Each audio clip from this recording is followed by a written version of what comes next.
Hello and welcome back to another episode of Critical Reactions with your host Bryan. We're going to wrap up this week, as we always do, with an album review, going through an entire album track by track, exploring each song in isolation and it's part of the larger whole.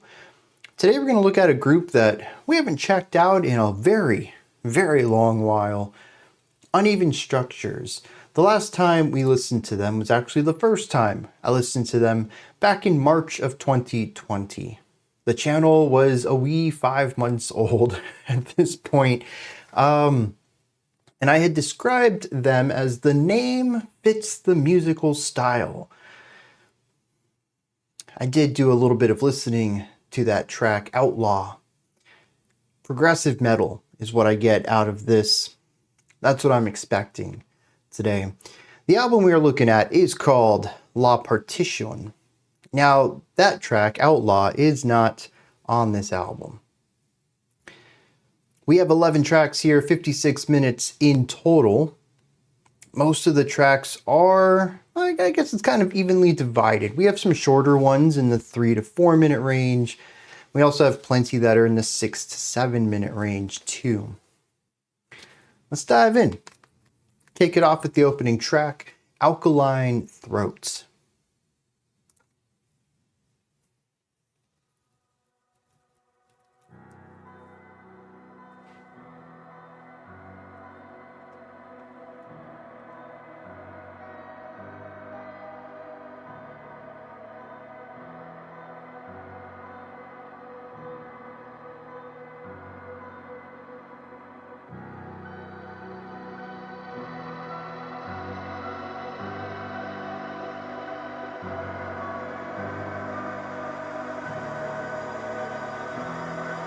So we have that odd hit there. Most of this is emphasizing 1 and 3, but not all of it.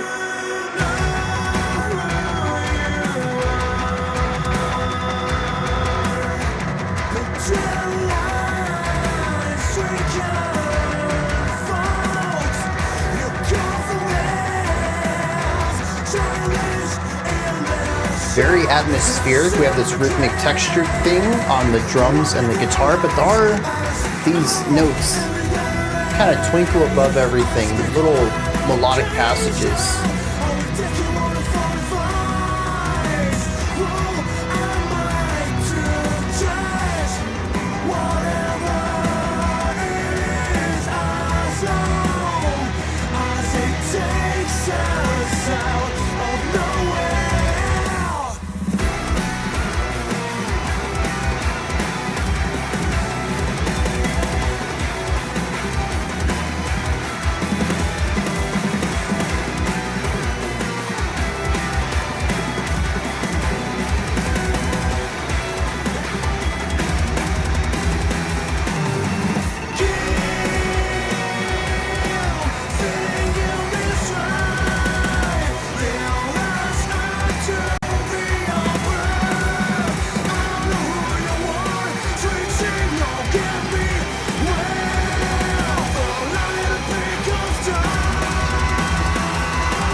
This was in the last section too, a nice 5.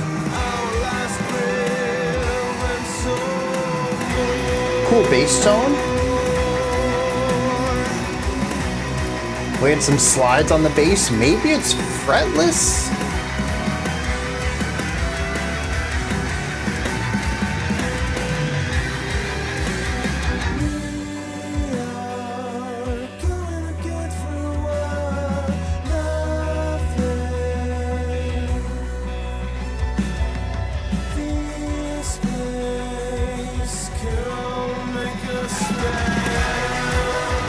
I thought maybe we were in 7/8, but No, maybe we're doing like a 7-8-7-6.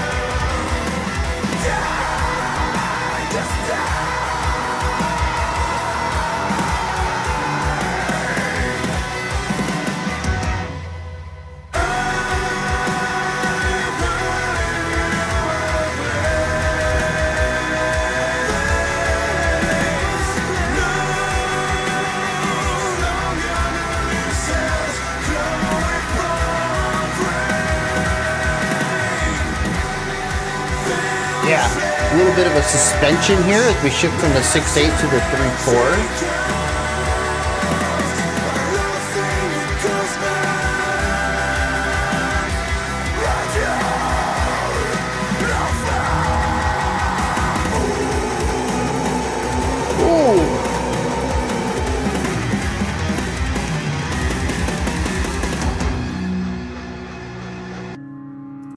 I know.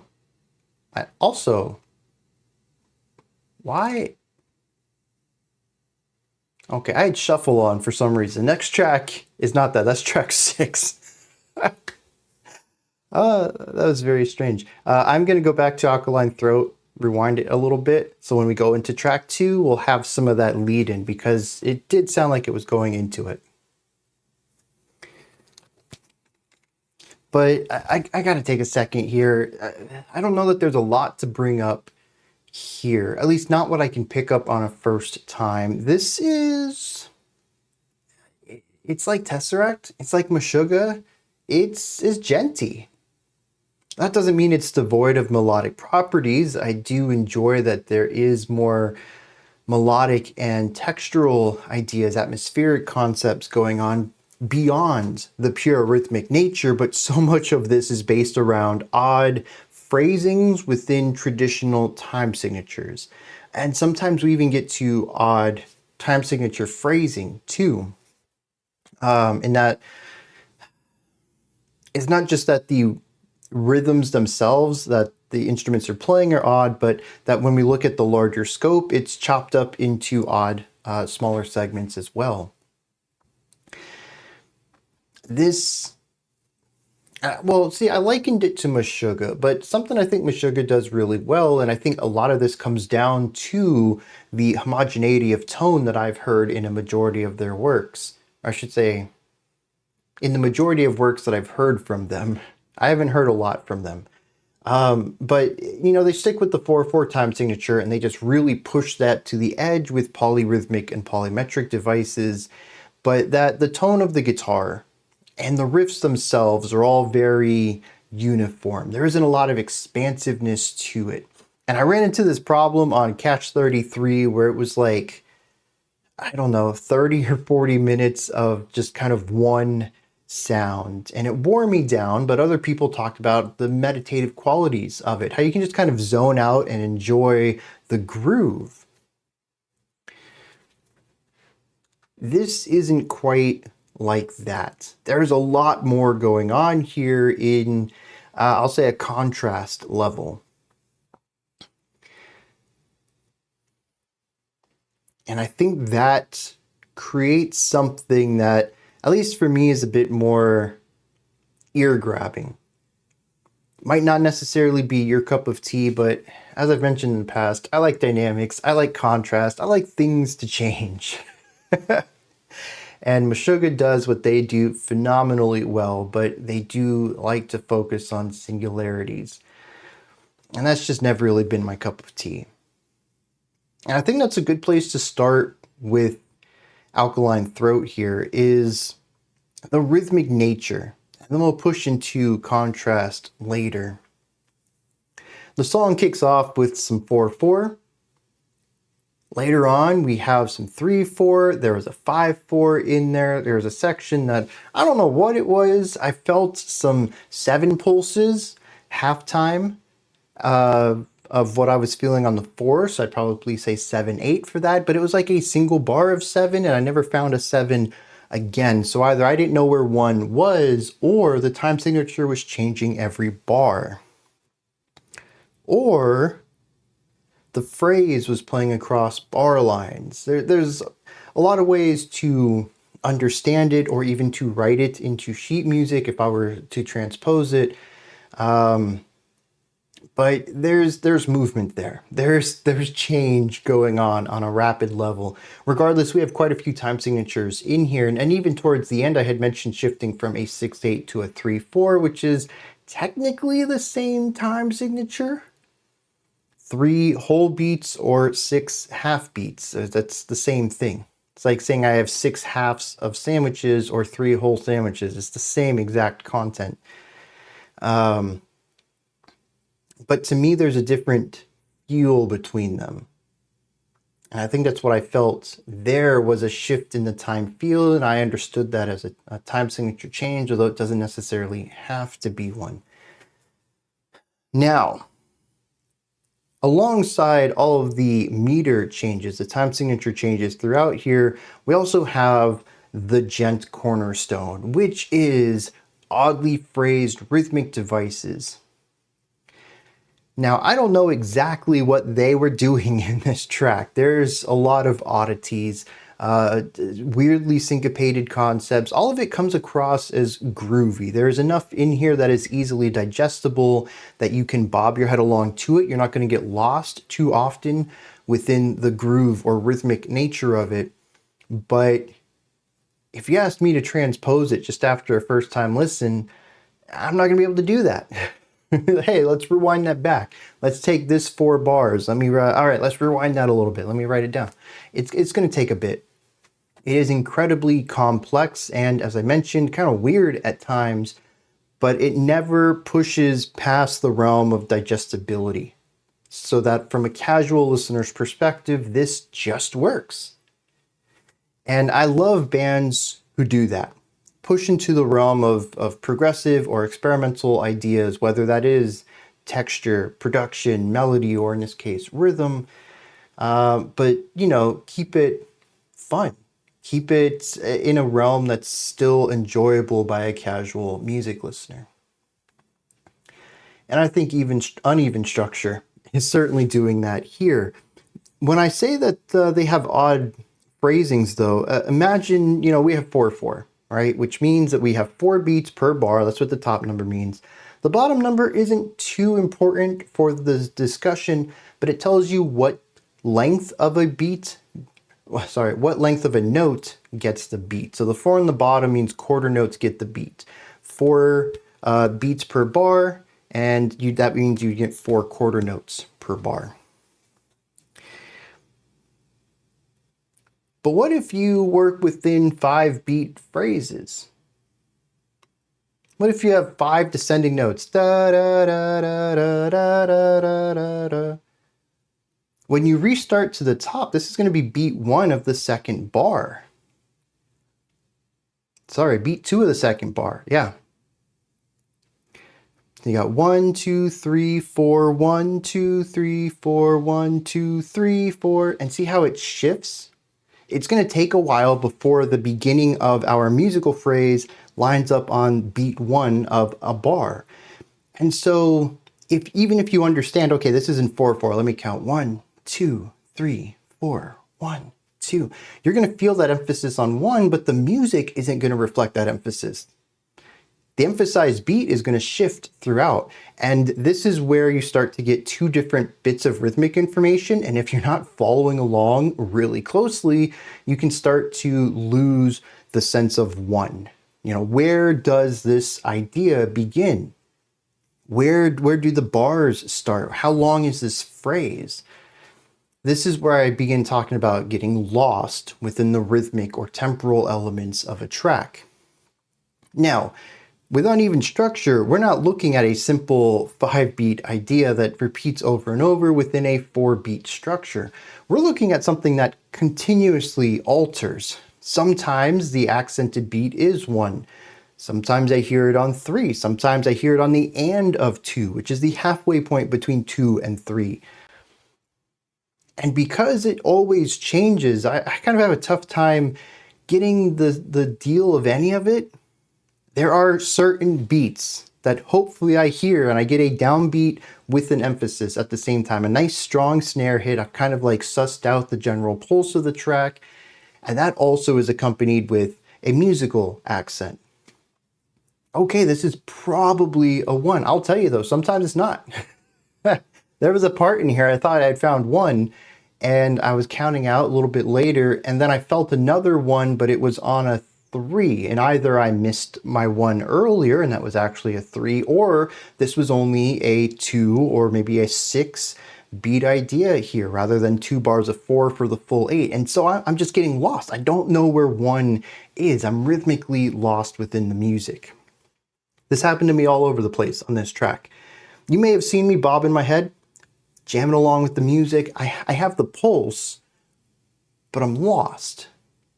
I'm on a road. I just don't know where the road's going. I can follow it, sure. I don't know where it's been.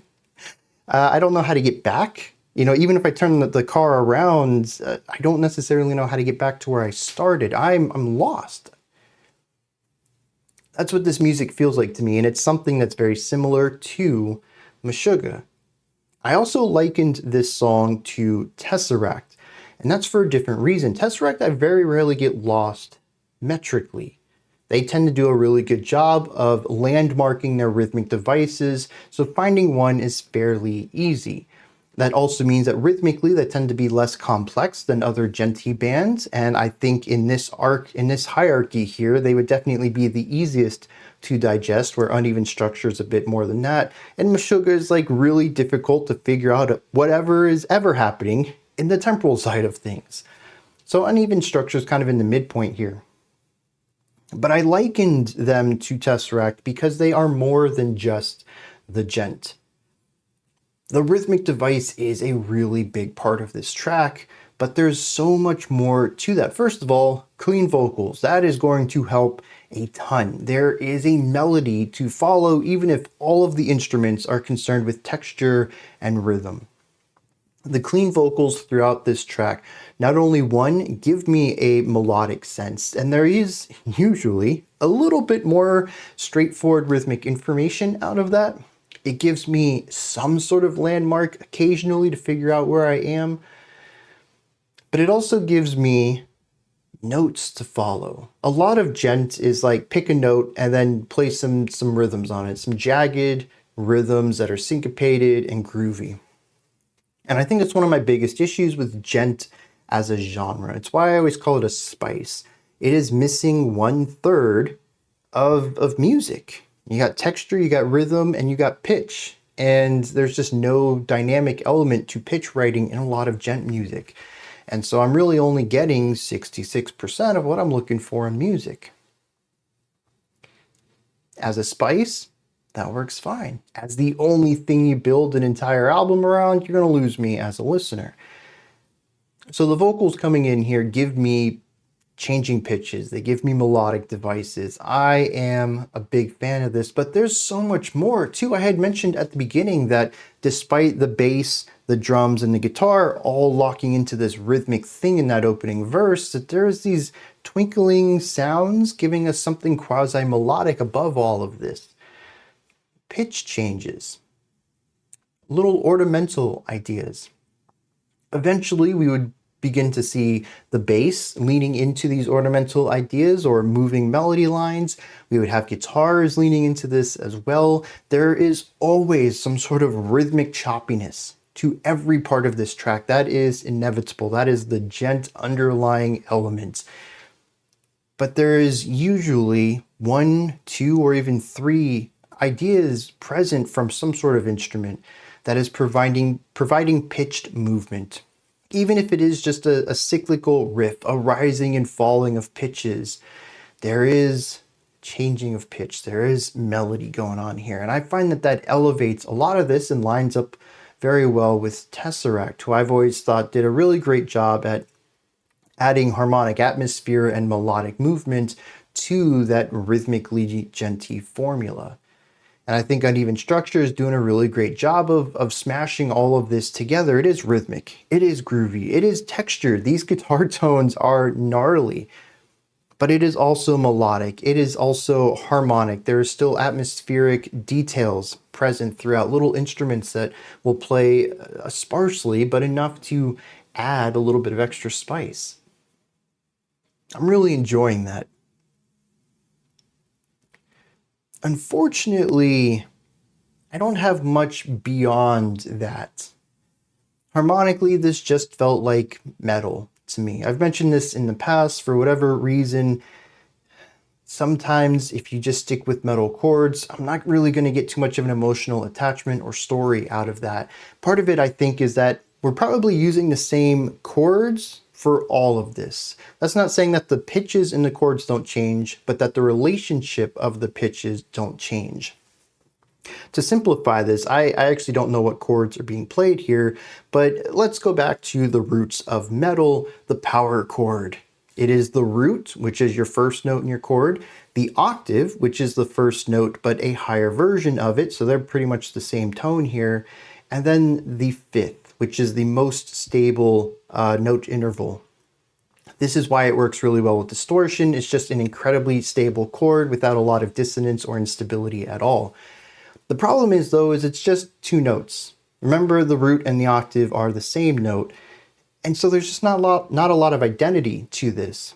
But also, back in the day, when we basically just played power chords, and honestly, there's still a lot of music today that does this, is that the note interval never changes.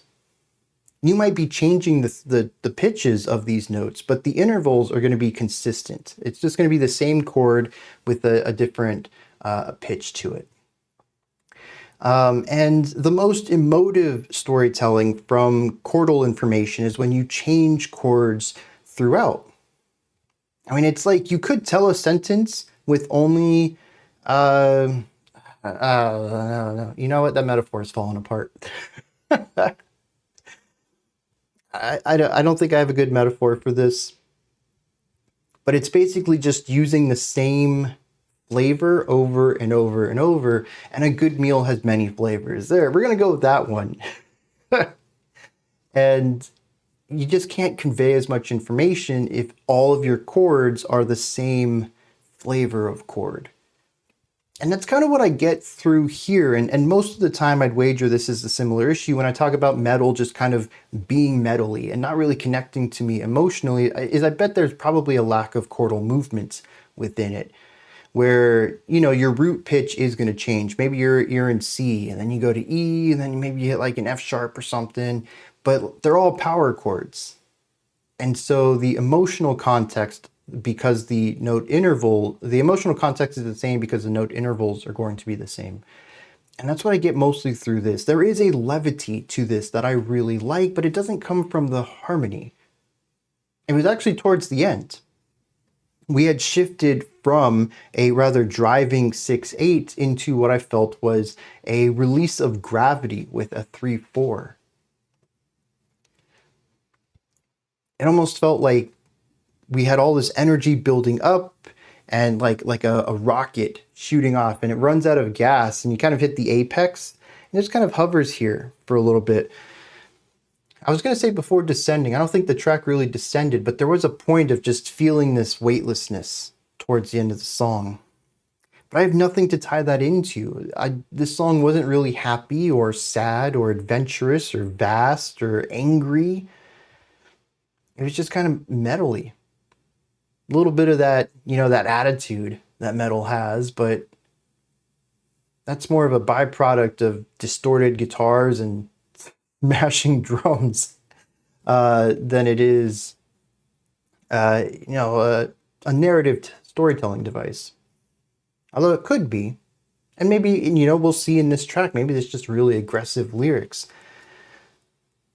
But I don't really connect to this beyond sort of that surface level. There's a lot of cool things melodically happening. The rhythm's very disjointed. I got lost within it.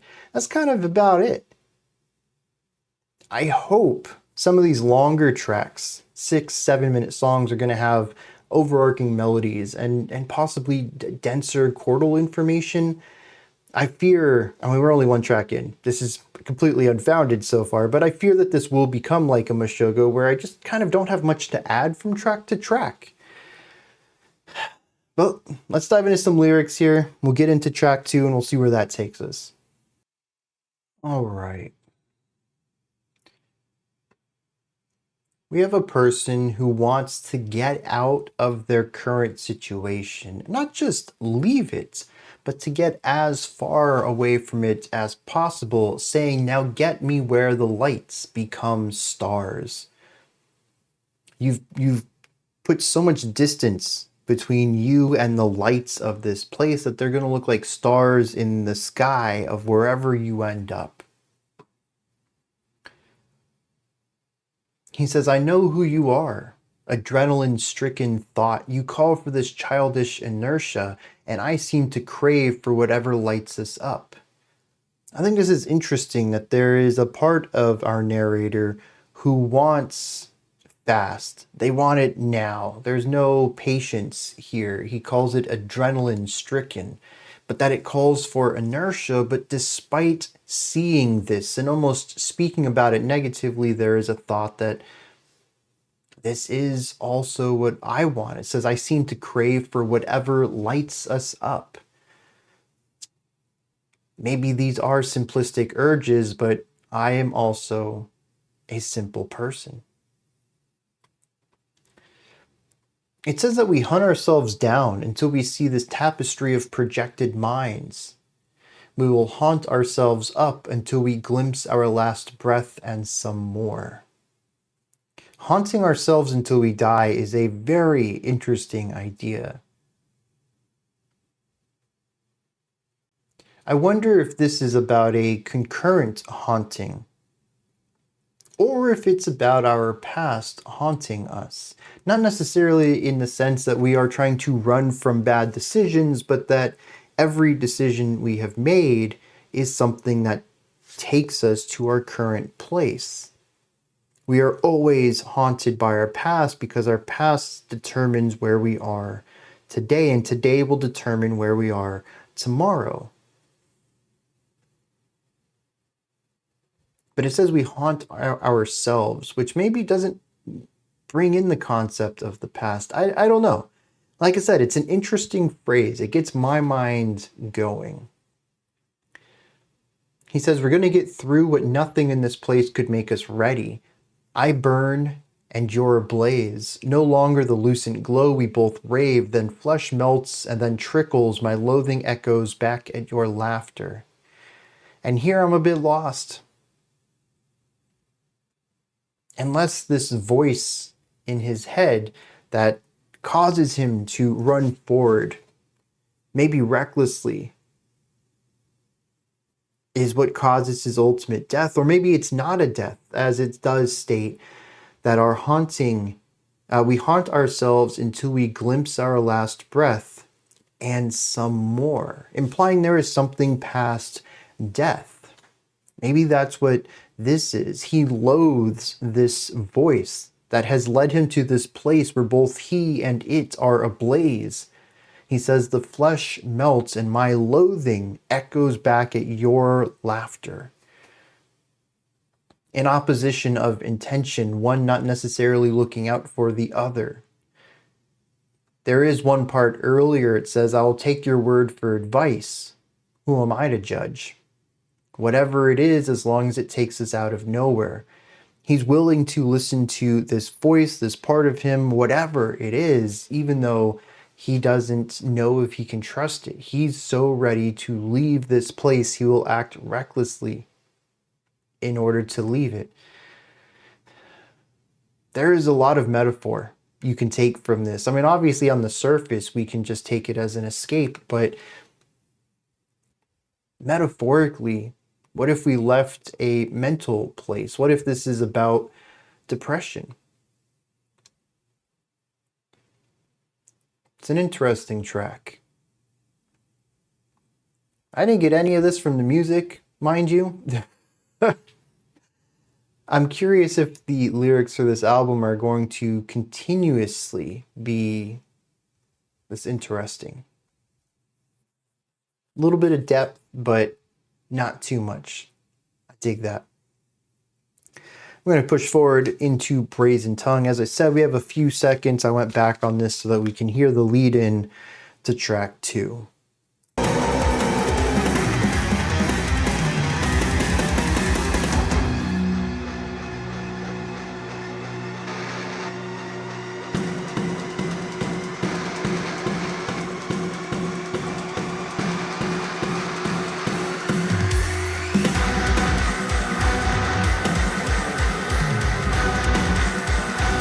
Okay, that guitar tone is straight up Meshuggah. That's so close to the Catch 33 tone.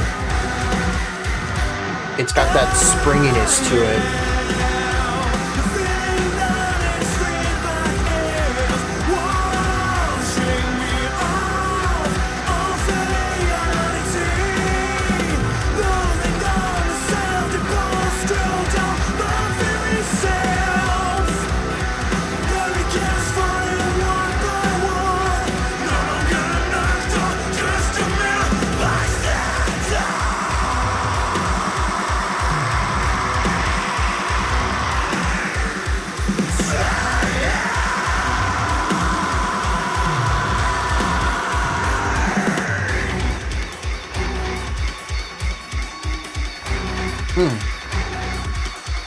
Fun little textures.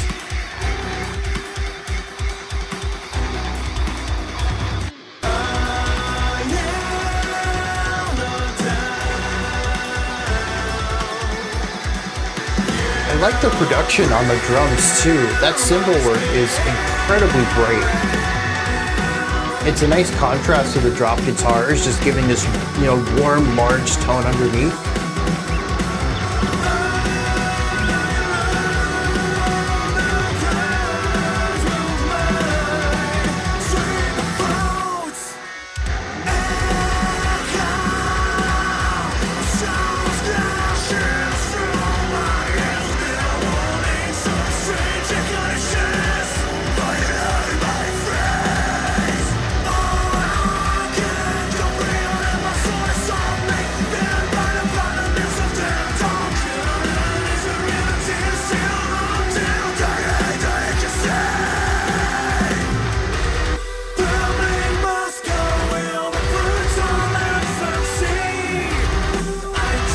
Really interesting to contrast the rhythmic devices of this vocal section with the last.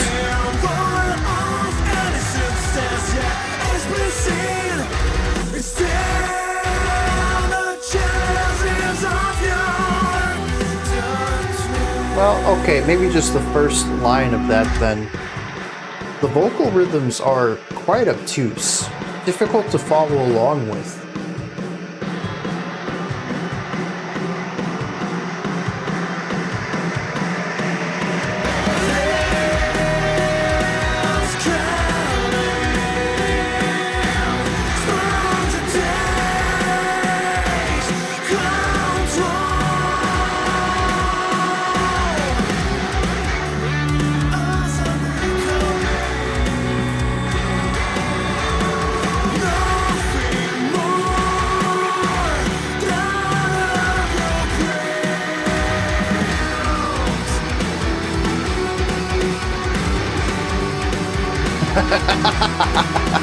This rhythm.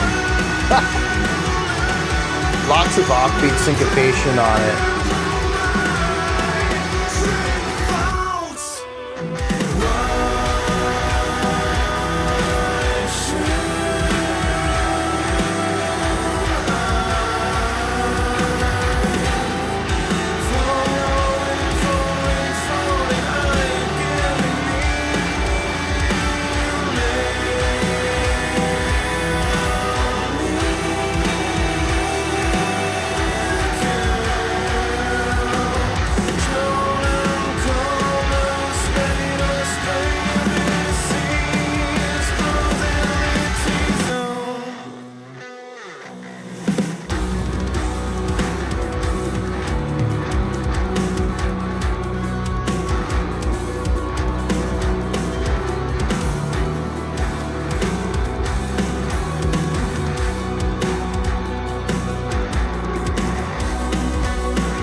All right, that's obviously going into the next track.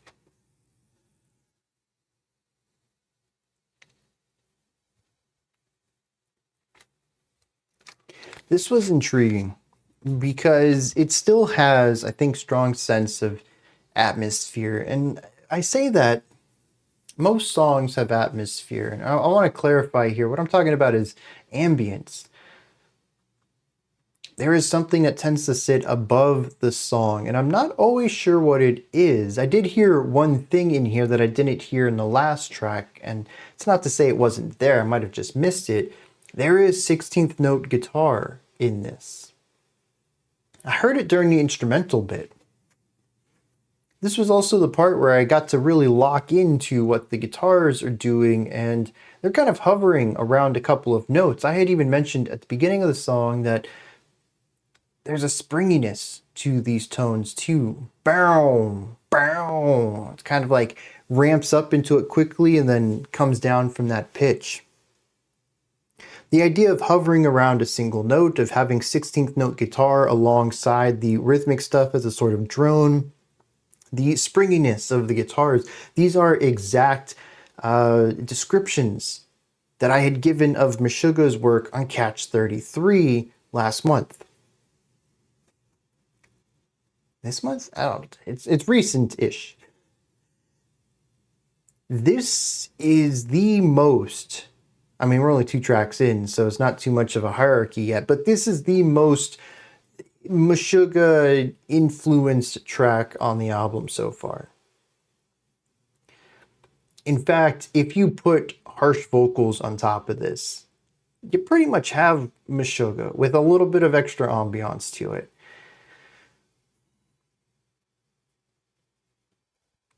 And as I feared after track 1, I don't really have a lot to add to this. And this was a problem that, I mean, fortunately for Catch 33, we listened to the entire thing in one shot. And maybe this is also supposed to be understood that way.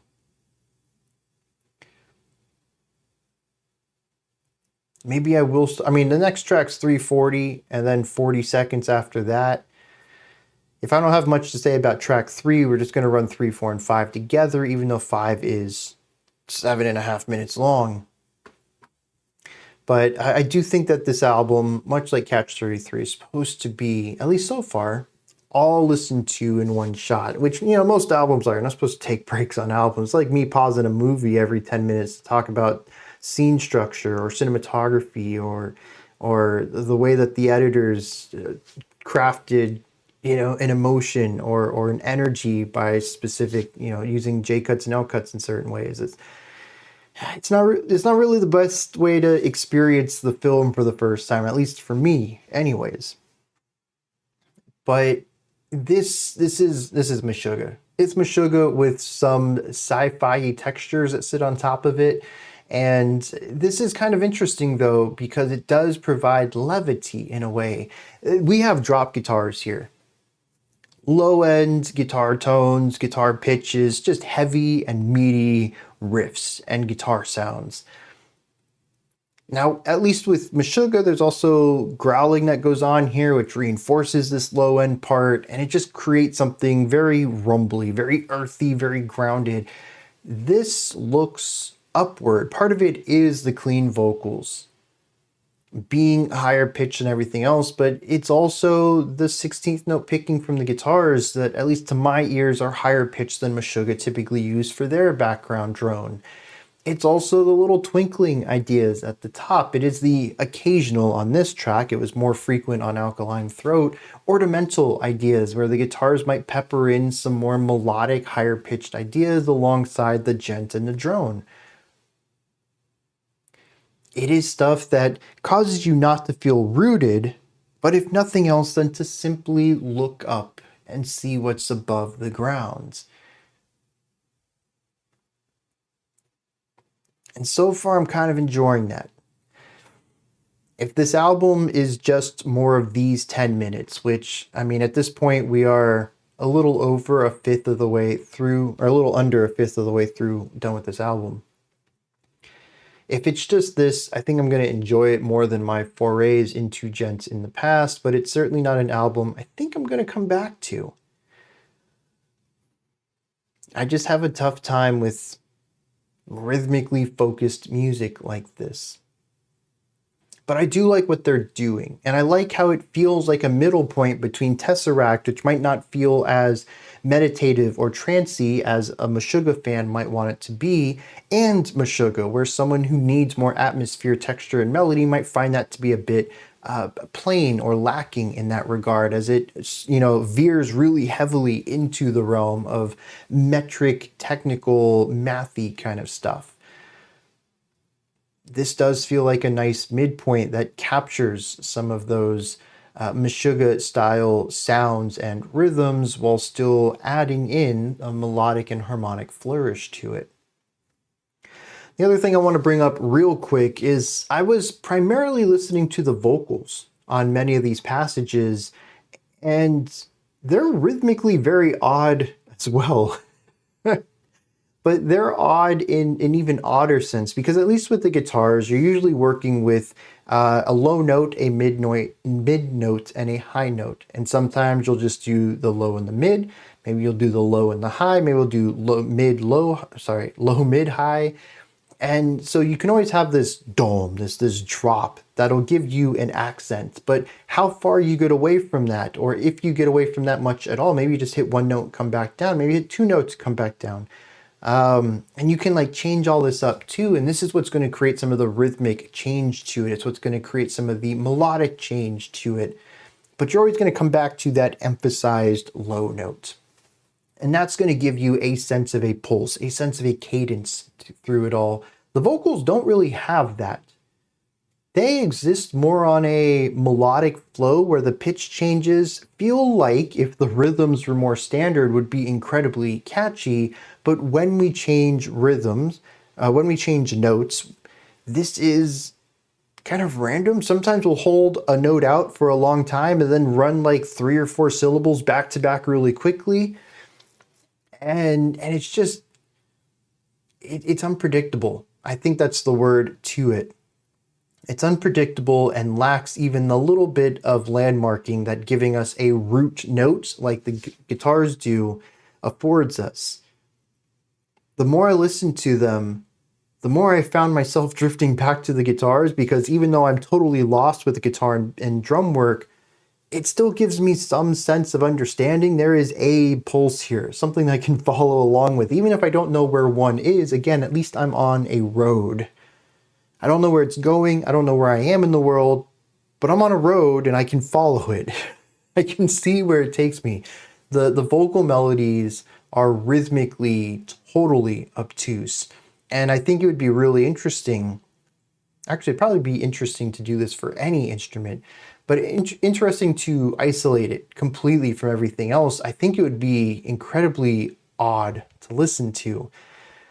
A lot of its devices, unlike the guitar, which are syncopated against at least some sort of backbeat, even if I don't know where one is, again, there's still a general pulse to all of this. The vocals don't seem to even lock into that. They're even more, I'm going to use the word random because that's what it seems like to me, though of course there is some sort of pattern to them. And from section to section, as the guitars and drums might change up what they're doing, the vocal lines also change. I don't think I heard any pattern in them. There's no place where I was like, oh, this might be a chorus because I remember this rhythmic device or this melody or something. Yeah, no. It's, I think, fully linear, and most of it is obtusely rhythmic. And I find that to be really interesting because usually the vocals are going to be the sort of center, the sort of home to a song, the thing you can latch on to, even if musically the instrumental stuff is experimental or avant-garde or difficult to listen to. And that's not the case here. They're clean vocals, but they're kind of rhythmically denser and more complex than even the guitar stuff. I appreciate that. It's unique. Let's hit some lyrics on this.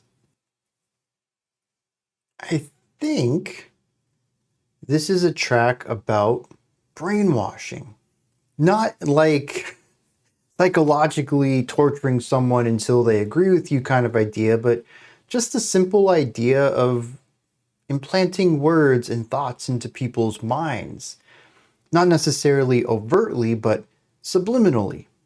Maybe just because they hear it over and over and over. It's said so often, it might as well be true, right? I mean, if it wasn't, why would they keep repeating it? Regardless, it goes through a bit of a spiritual description of a brainwashing. It says that the feedback washes me of identity, and the safety bolts that screwed down my very self are loosening. My barricades are falling one by one. No longer an actor, just a bystander straying. You have breached my spirit, and I lose the grasp of my string of thoughts. It talks about his skull being pummeled with brutal infancy, developing a condition or a compassion for your condition.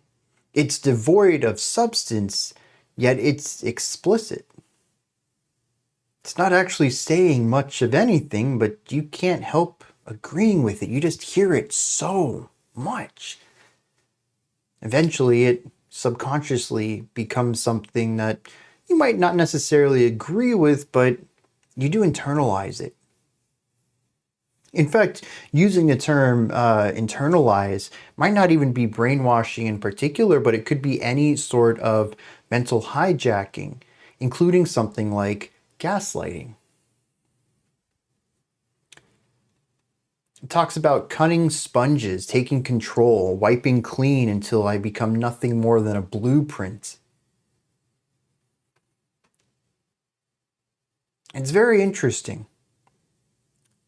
Just the way that it's depicted, the language used surrounding it.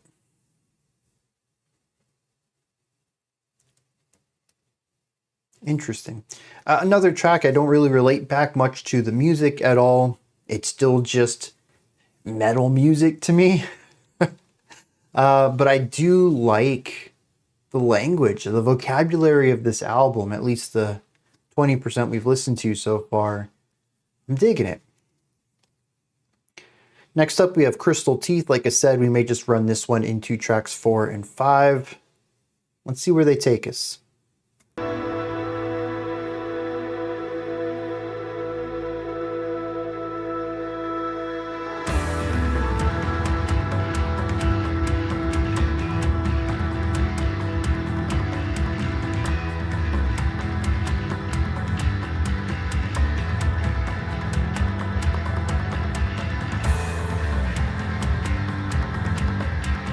More straightforward rhythmic idea here.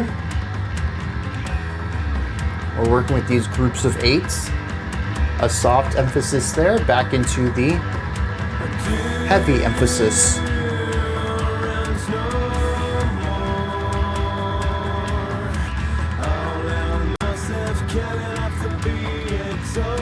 And this is a more digestible vocal melody too.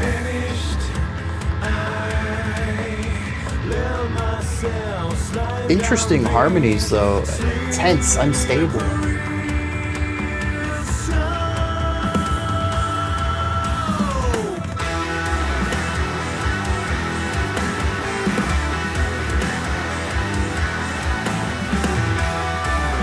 Yeah, we have this core rhythmic thing down here on the lower tones, and then something more atmospheric on the higher tones.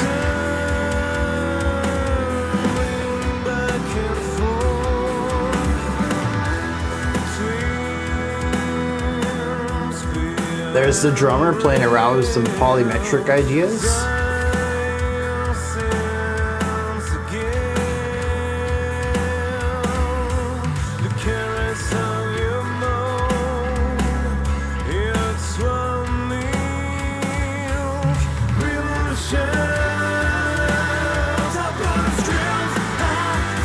Ooh, the general growth here is very cool.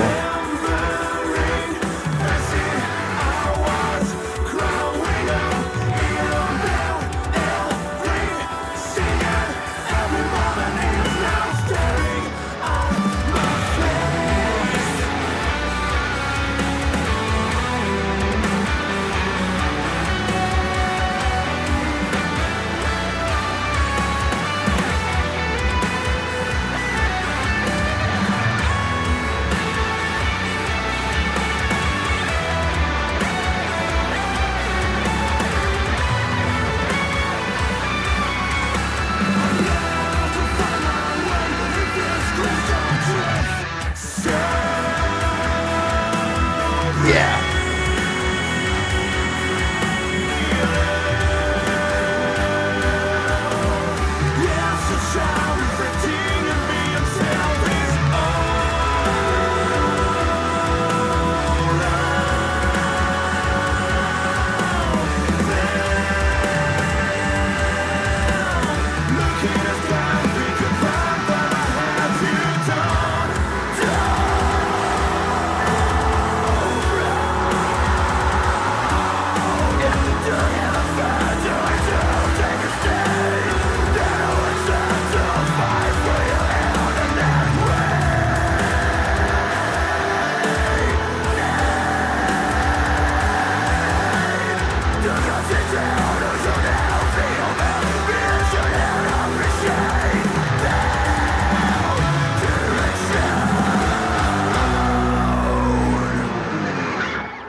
All right. This is going to be quick because, you know, it's pretty straightforward song right here, but there is a larger emphasis on digestible melody in here. I'd even say that digestibility is a huge part of this track. Rhythmically even, you don't get lost in this. There is always an accent, a large one, followed by a smaller one, every 8 beats. It gives it a larger pulse, gives us a nice 4 groups of 8. No, 4 groups of 4, yeah. So every 4 bars, we have a complete cycle. Heavy emphasis, in the middle we have a light emphasis. Then we repeat heavy emphasis, light emphasis. It is consistent through this entire track. The vocal melodies are very catchy. There's a strong pop aesthetic to this. There's many layers, which Alkaline Throat had a lot of layering to it, but Brazen Tongue was a bit less so, mostly focusing on light ornamental ideas, whereas this one actually has layers of melodic riffs going on top of the djenty rhythmic stuff. The digestibility of this makes me want to label it something like poppy djent, if you will, or djenty pop, which is what I've called it in the past. This one actually works for me. It has the cool groovy stuff that you expect from djenty music, but it is way more digestible than most of the other tracks on this album have been, and stuff like Meshuggah can be. In fact, this track reminded me of one of my favorite bands, Periphery. Now, we were talking about like a hierarchy of digestibility and you know, rhythmic focus versus like atmospheric focus, and we had Meshuggah, and then I would put uneven structure, and then I think put Tesseract. Periphery would be one lower, maybe in that same area as Tesseract.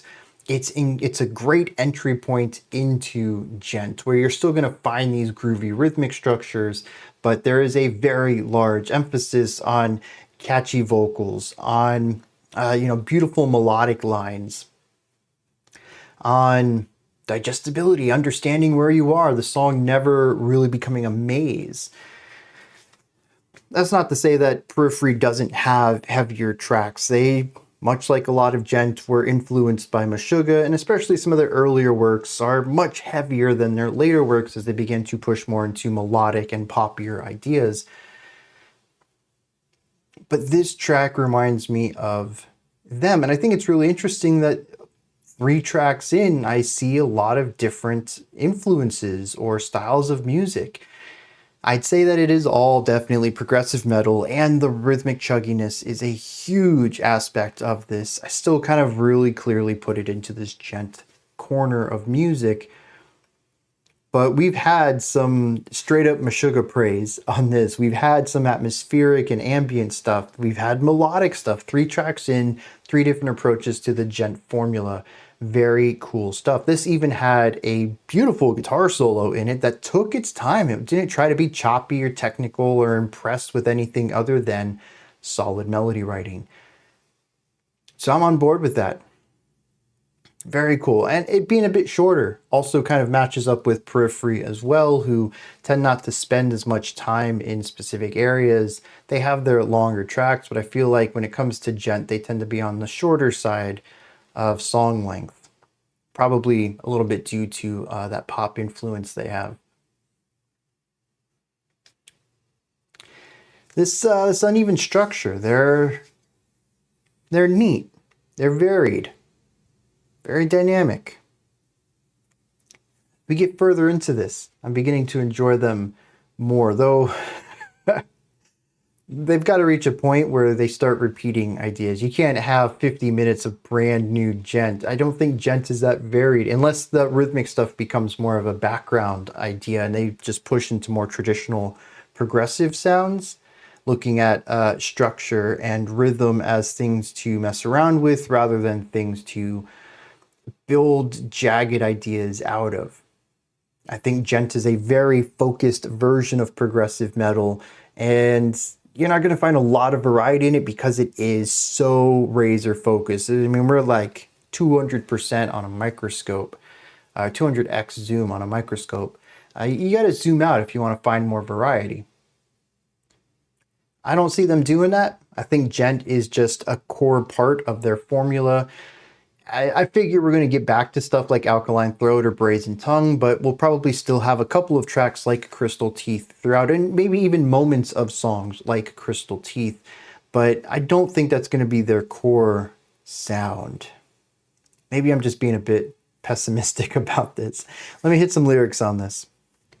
Crystal Teeth is about the feeling of exhaustion after fleeing from something. It says, endurance no more. I let myself cave in after the exhaustion of my race. He's been running for something, expending energy without, figuring out if there's any need for conservation, without any forethought into the length of time that this energy burn would need to exist. I see this as a coming off point from Alkaline Throat, which was talking about wanting to get away from this place, and Brazen Tongue was maybe about showcasing why this atmosphere was bad and why they wanted to run from it, and now they have. I don't know if this is a concept album or not, but so far there is a thread between these three sets of lyrics. They have run, they have expended this energy, and now they are exhausted. It says they stumble back and forth, but revelations happen where screams are forged. That people come to large ideas that may form who they are when they are pushed to their brink. Says, I have to find my way in these crystal teeth. They're brittle, yet so sharp, reflecting a million selves. Is all of them looking us down? I think this is interesting, a fragmentation of the self, but described as teeth, something used to tear apart. I don't know that I have much for that metaphor beyond simply acknowledging that it is there. But it does feel like there's some depth there that I'm just not, I don't understand to put into words. I was going to start with an S word, and I don't know where I was going with that. That the fracturing of the self is destructive. Not just in the physical sense of the metaphor being teeth, but it also says, is all of them looking us down? Are there versions of ourselves that are better than who we are, and do they look down on us? This would be a destruction of the self-image here. That, the simple idea is I could be better if I did this, or if I did that, if I went down this path, if I had chosen that option. And he wonders if his life, his past choices haunting him to this point, if there wasn't a better way to have gotten here. Again, going back to Alkaline Throat, it's very much, going by the seat of his pants, just not really thinking about this much at all, just impulsively making decisions. In the end, maybe metaphorically, burning up because of it. He says he's too proud to give a fuck, but too weak to take a step. There's no answer to find through idleness. We need to consider the journey and think over the actions and appreciate their direction. So he says, right now I'm kind of locked in place, frozen. I don't have the fortitude to keep going. I'm too proud to even care. I need to break myself down and find new energy to step forward. He says we need to consider the journey. We need to think over the actions. We need to appreciate their direction. It's time to think things through. This is the song that says, I need a plan because I'm not happy where I'm at. This next track is called Groomed and Resting. Only 30 seconds long. This seems to be a moment of introspection. That's going to take us to one of the longer tracks, Incube. Let's dive into it.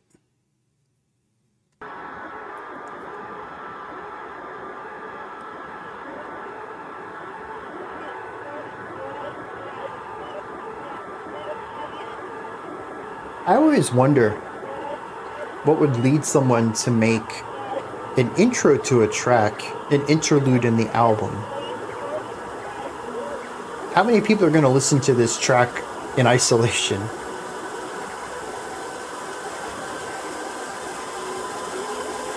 Just come up to the end here and say, yeah, I'm good.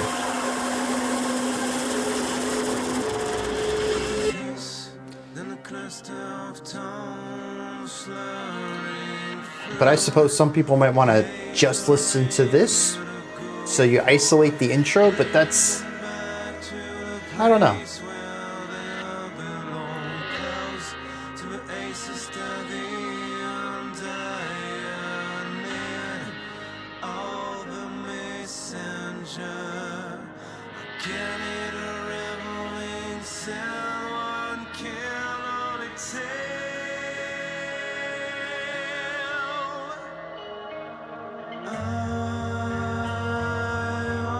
Very brooding. I think this is one of the first emotions I've really picked up.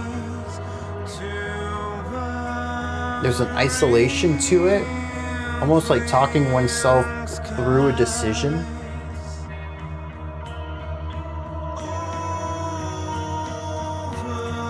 But there's danger, there's intensity, it's building. We're not quite there yet, but there is a pressure.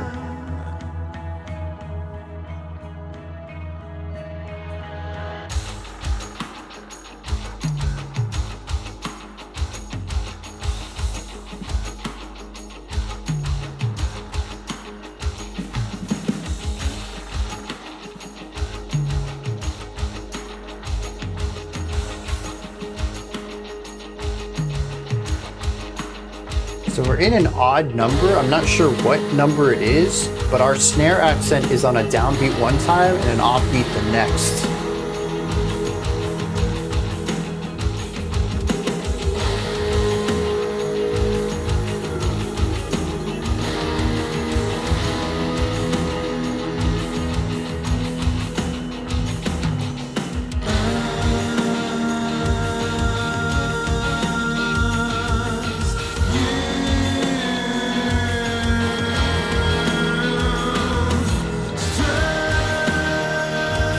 Slowing down the vocal delivery to create this atmospheric hell holding out of notes.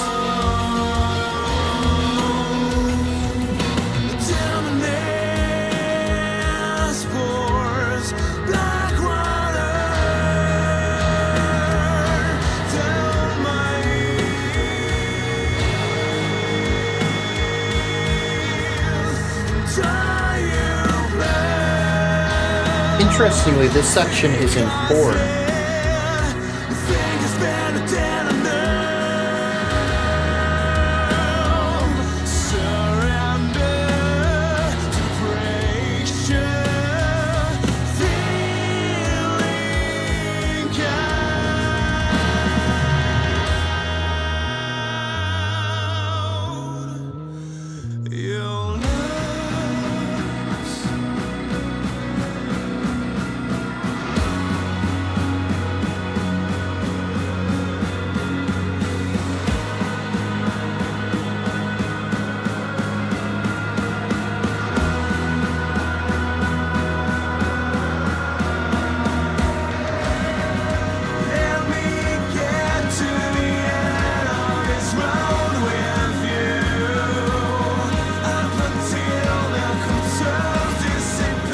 The constant snare is an interesting decision.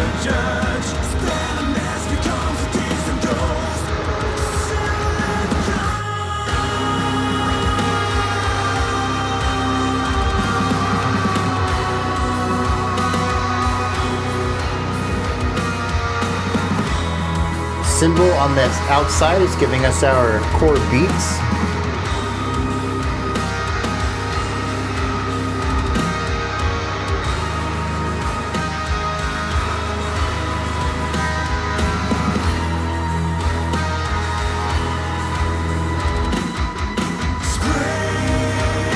Yeah, nice use of the triplet there.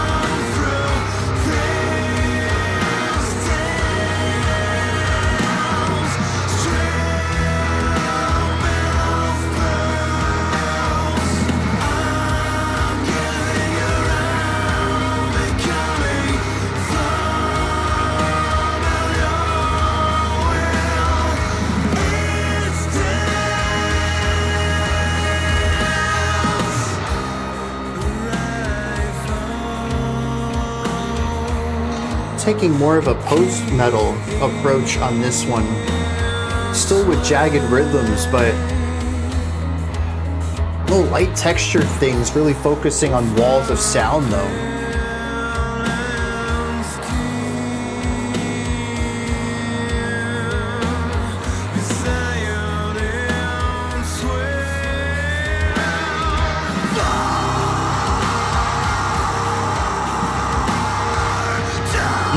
Maybe a specific flavor of post-metal. Sludge?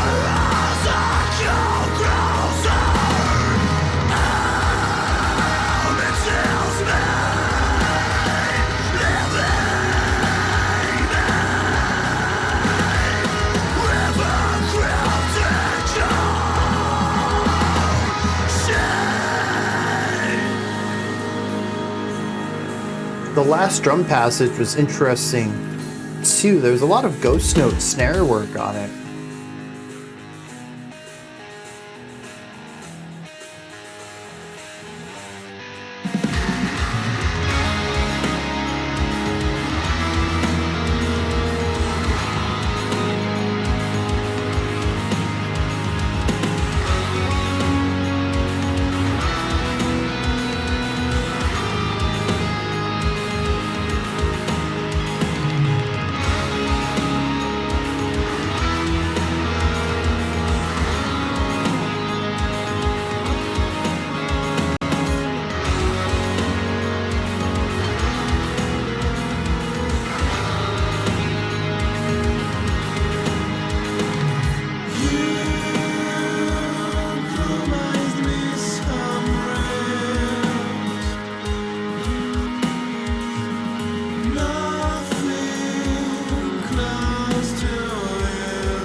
Thanks for holding on to this tension.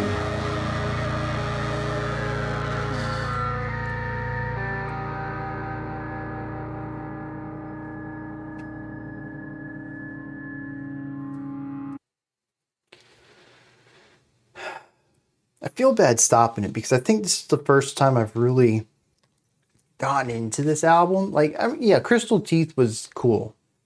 It was short-lived, but it was very poppy. I was caught into the poppiness of it, the catchiness, the digestibility of it. But Incube really grabbed me on an emotional level. It's the first one I've really felt this growing dread throughout the entire song. And as we reach this peak at the end, it just sort of fades out.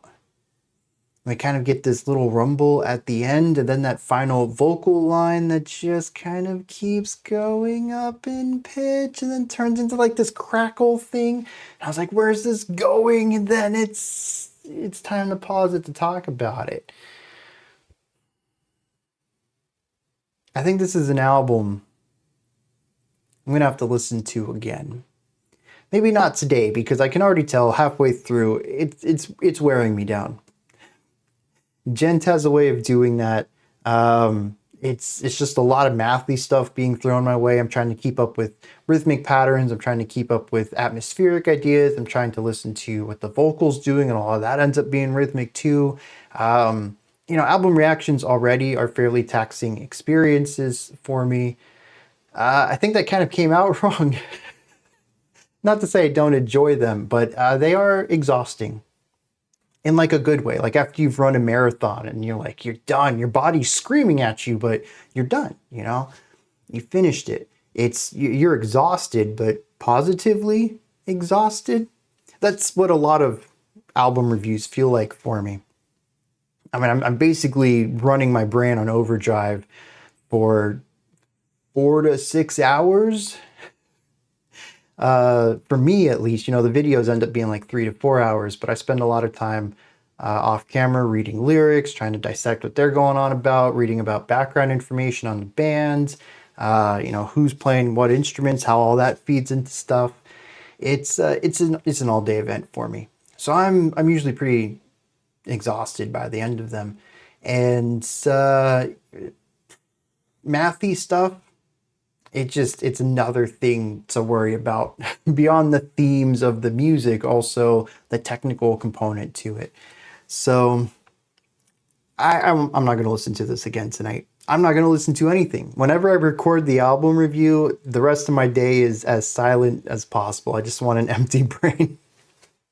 But I will come back to this album and listen to it in full. It is only 56 minutes. It's really not too long. And listening to the fluidity of these ideas, it's starting to dawn on me.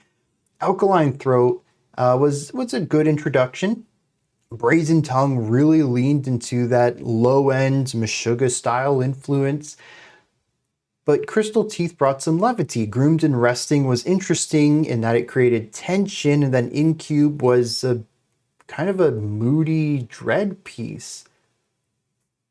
I mentioned after Crystal Teeth that we've kind of seen 3 flavors of Gent so far, but honestly, I think what we're seeing more so than that is variety of atmosphere.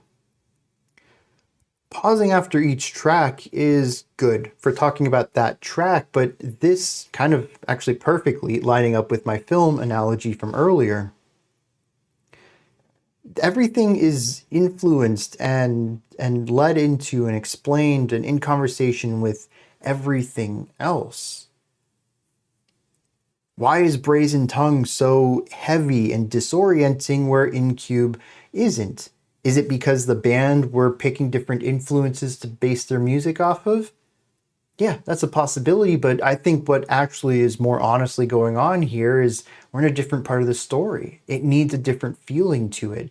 The genty, jagged, rhythmic stuff is the glue that ties all of this together. The guitar tones are the glue that ties all of this together. Glue doesn't tie, but stick with me.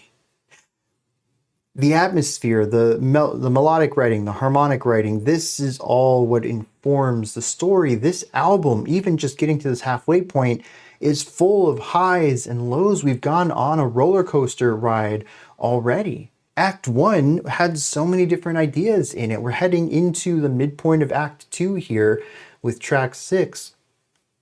And I'm invested, finally. It was a bit of a rough opening, but some of the best films are a little confusing when you start off with them. I'm starting to pick up on what's going on here. Much like a good film, this album should not be stopped. And I think that's going to be my big takeaway on it. And I hope that what I can explain about some of these tracks helps you appreciate and understand what this band is doing more. It's hopefully even more so if you're a big fan of them and you've already heard this album dozens or hundreds of times. I'm going to need to give it a full traditional listen, though, because I think that's going to be a very big missing piece to my reaction of this album. Is that I'm not listening to it the intended way. It gives me a greater understanding of the minutia, but, trees for the forest kind of thing going on here. Sometimes it's nice to admire the tree, but you're still missing out on the grand scope of the forest itself.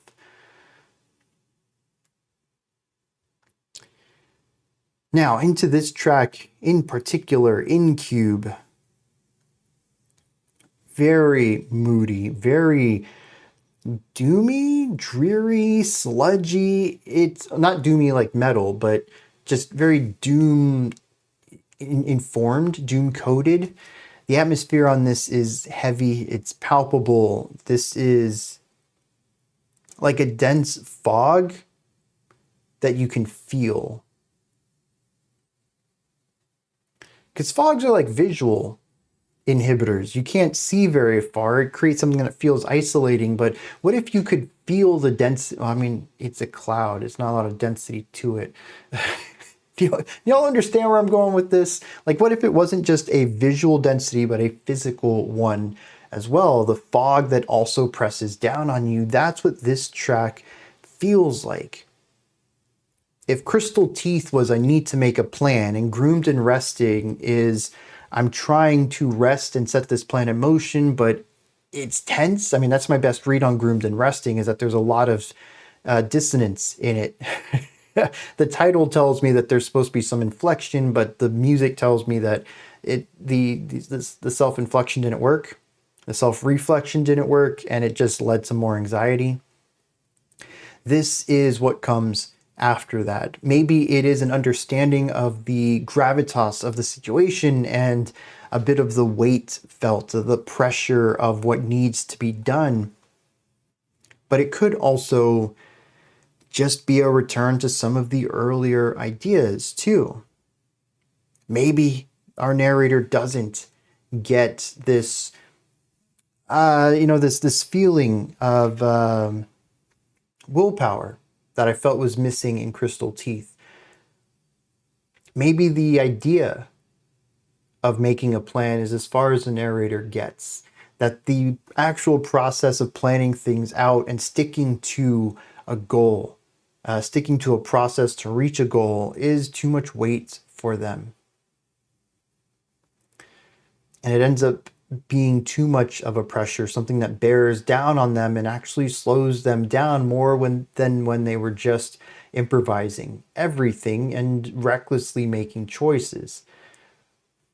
It would be a really interesting theme to tackle as well, to make a lot of progress, even if most of it doesn't put you anywhere closer to where you want to be, but actually having forward momentum, or slogging it, not making a lot of progress in a decent amount of time, but actually working towards a goal rather than just going anywhere. The difference between positive progress and simple movement. That would be a very cool theme to explore.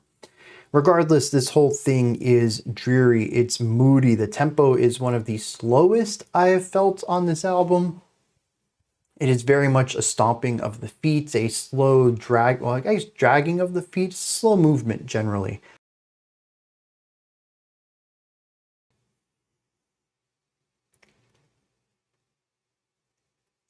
I think that's about, what else was there that I want to add to this? Oh, yeah, atmosphere. So if the bottom of the track is still jagged rhythmic stuff, we still have some ornamental ideas that we saw on tracks like Alkaline Throat. What are these titles anyways? Brazen Tongue, I get. Talking about someone who is witty, charismatic, and, brainwashing, gaslighting, that kind of thing, speech, the tongue. Crystal Teeth is a phrase that was directly referenced in there. What is an alkaline throat? What is Incube? The next one is Succube. And then we have Funambule. I'm gonna have to look these up.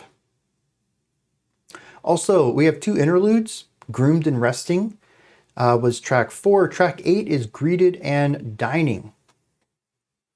The interludes have very specific names to them like that. Anyways, yes, atmospheric ideas. Everything in here that proposes a type of levity sonically. We're talking about lighter tones, higher pitch tones, thinner tones, because the groovy rhythmic stuff is like, these big ideas. Dum, dum, dum, dum, bum, bum, down. They're like big, massive sounds. And then you have like the little twinkling lights at the top.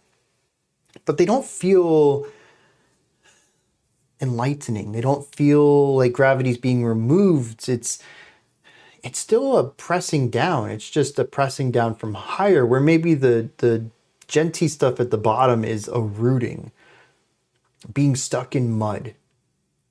Everything else, though, is creating an atmosphere of weight to push down from the top. It is a double-edged sword. No, two-pronged attack. There we go. That makes it even difficult to move forward. I think that's what makes this song feel as heavy and doomy as it does.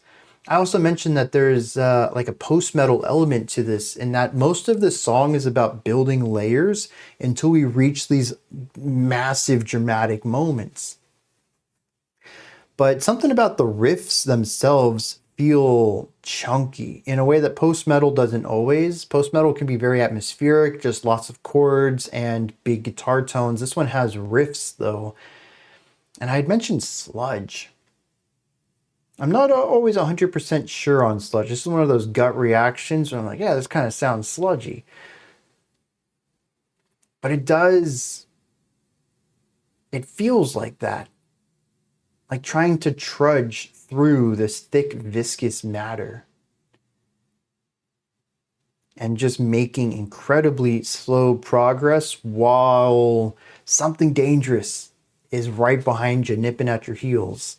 That's what this song is to me. And it's wild that I can describe it this way, because none of the other tracks have really spoken to me like this. Yeah, they have atmosphere, they have rhythms, but they never meant anything. It was just gent. It was mathy metal. You know, stuff that I understand on the surface, the technical side of it, but not necessarily the artistic or emotional side. This, I would say, is a surprise. Halfway into the album, I began to click with it. I'm excited to see where we go from here. I may end up running 6 and 7 together, as it's only like 10.5 minutes. And then we'll do 8 and 9, since 8 is an interlude. Maybe 10 and 11. I'm trying to chunk this up because I feel like the album's supposed to be listened to as one. And I think chopping it up after every track, even though some of these tracks are a bit on the longer side, just, it ain't the way to go about it, you know? Let's hit some lyrics for Incube first. All right. So I did talk about a presence, both one coming from the ground and rooting the legs, and one from above pressing down. That is kind of what this is about. It says, as you strive to fix your faults, a deaf menace pours black water down my ears. Enjoy your blood, thick as lead, your fingers better dead than numb. Surrender to the pressure filling out your lungs.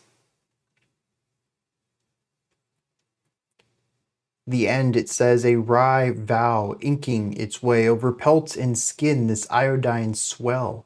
The tune, stronger as I come closer, emerges me, leaving me with a cryptical sheet. You promise me some rest, nothing close to this mess. So, you know, I still don't know who the other is. Is this a voice inside? Is this, mental voices of opposition? Is this a physical other person? Is it a representation of outside forces? I'm not sure.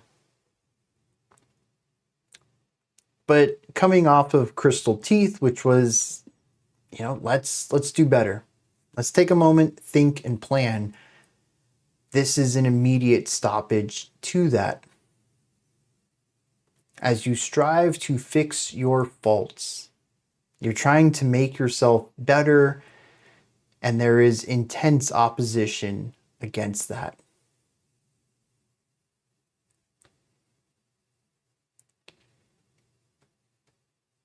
Very interesting. Perfectly conveyed in the music. But I think my question now is, what is this other force? What is all of this a metaphor for?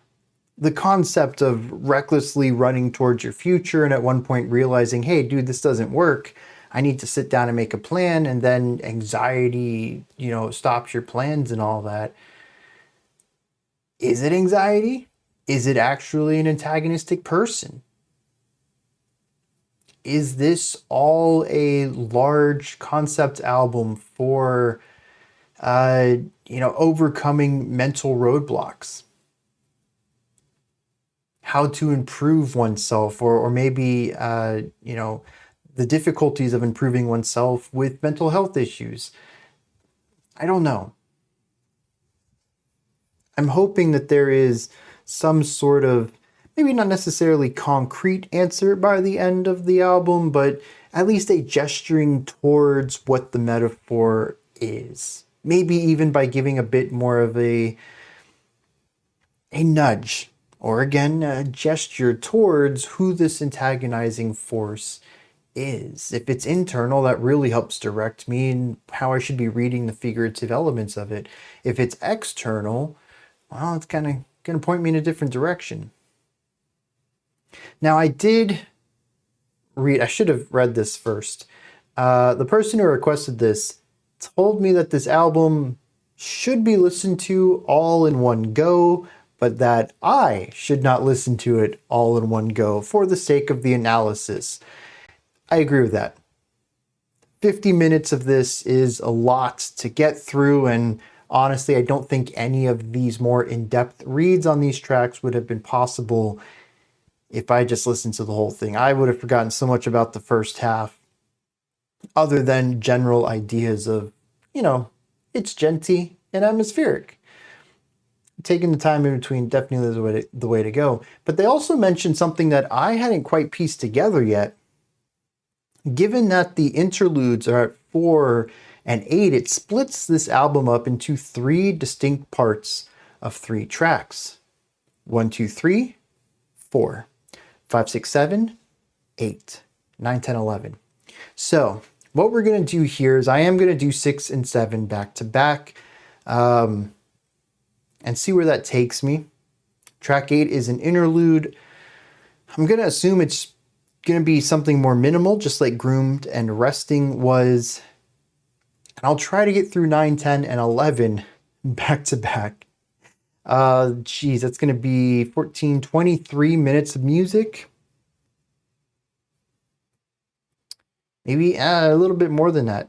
15, about 22 minutes of music. I don't know if I'm going to do that whole thing. Something tells me that by the end of 9 or 10, if I string them together, I'm going to want to talk about it. That's going to be 8 to 15 minutes of music right there. I don't think I'll be like, let's tack another 6.5 onto that. So we're probably looking, though, at 2 to 3 more analysis segments. All right, let's dive into Succube and track 7's Funambule.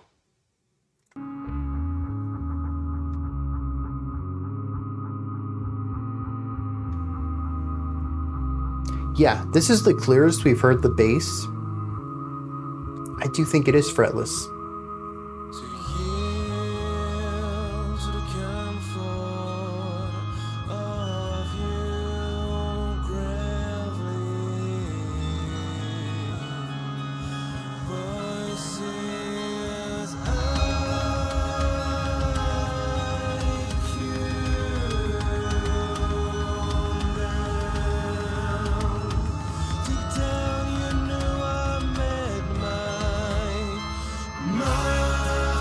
Very Tool-like with its focus on toms and bass.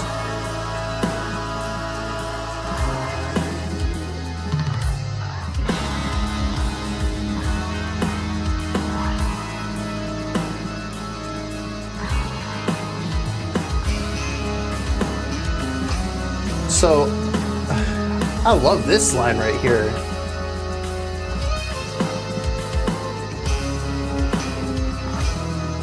For some reason, it reminds me of Go by Poppier. I think it's the general atmosphere.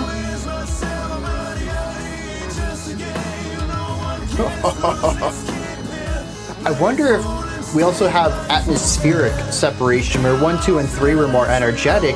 5 and 6 have been moodier, and we'll probably see this in 7 as well.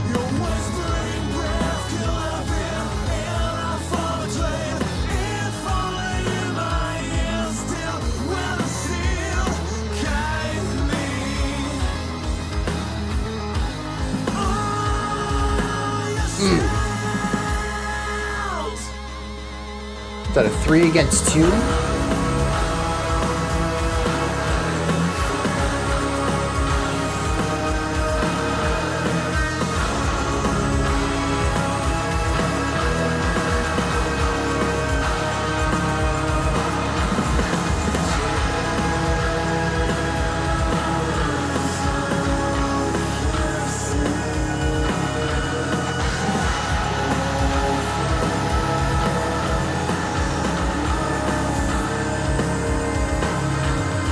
Very eerie.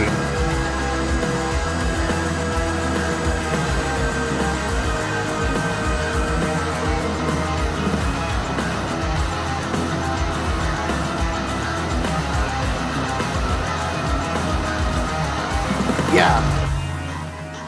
More so than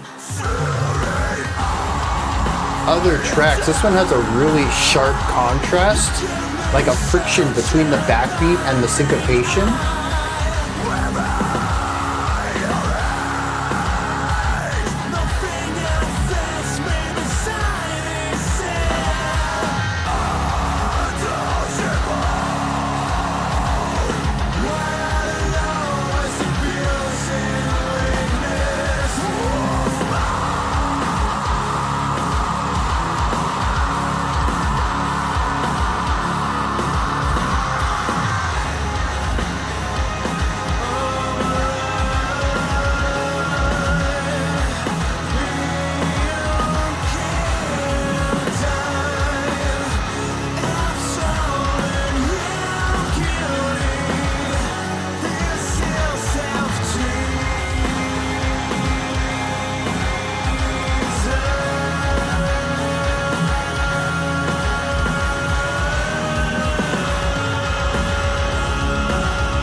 Yeah, nice rising on that.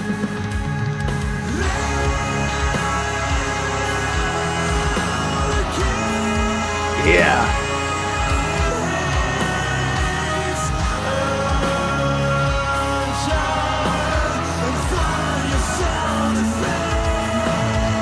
The almost Baroque inspired melodies on the higher pitched guitar in the back are beautiful in this atmosphere.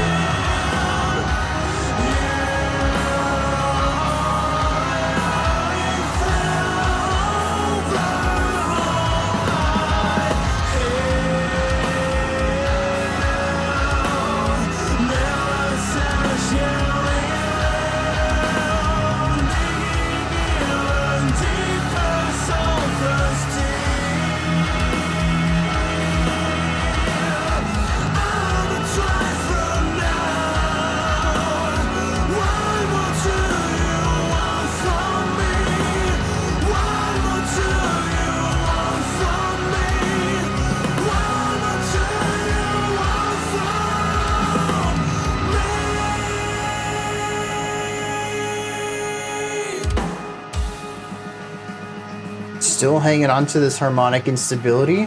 It's been a strong element of track 6.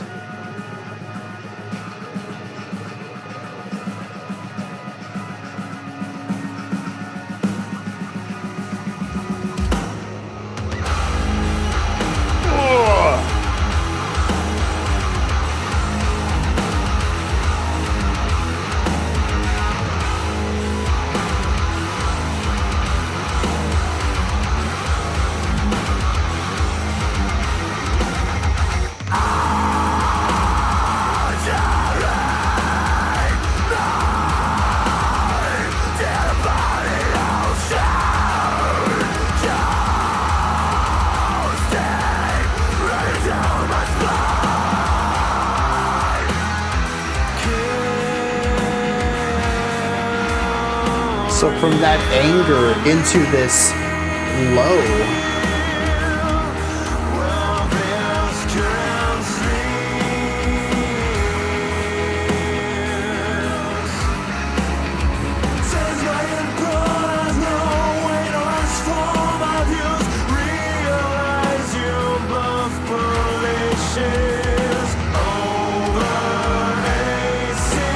Oh dang, those vocal harmonies.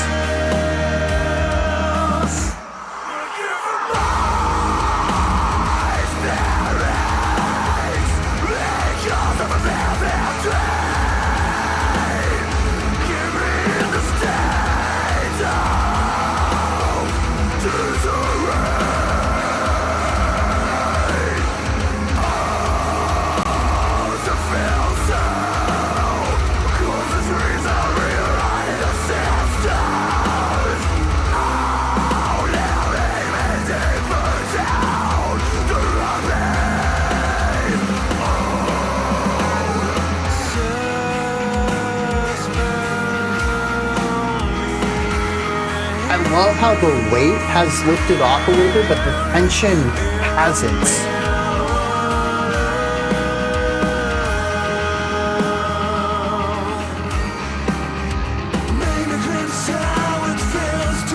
Man, this really walks like a fine line between melodic and harmonically engaging and just like incredibly gnarly.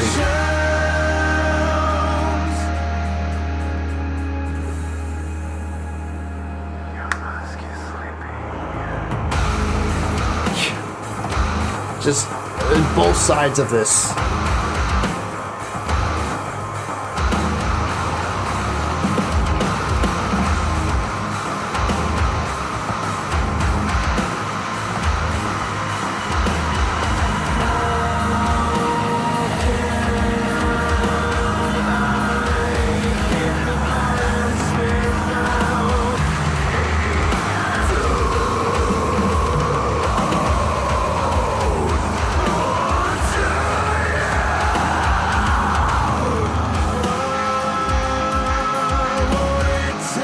That ride cymbal work, dude.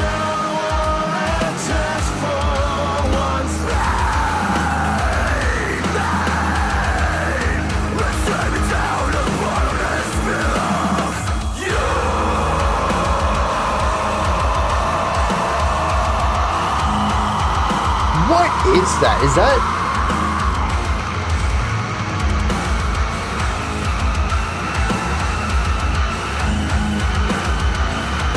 It's so hot. It's...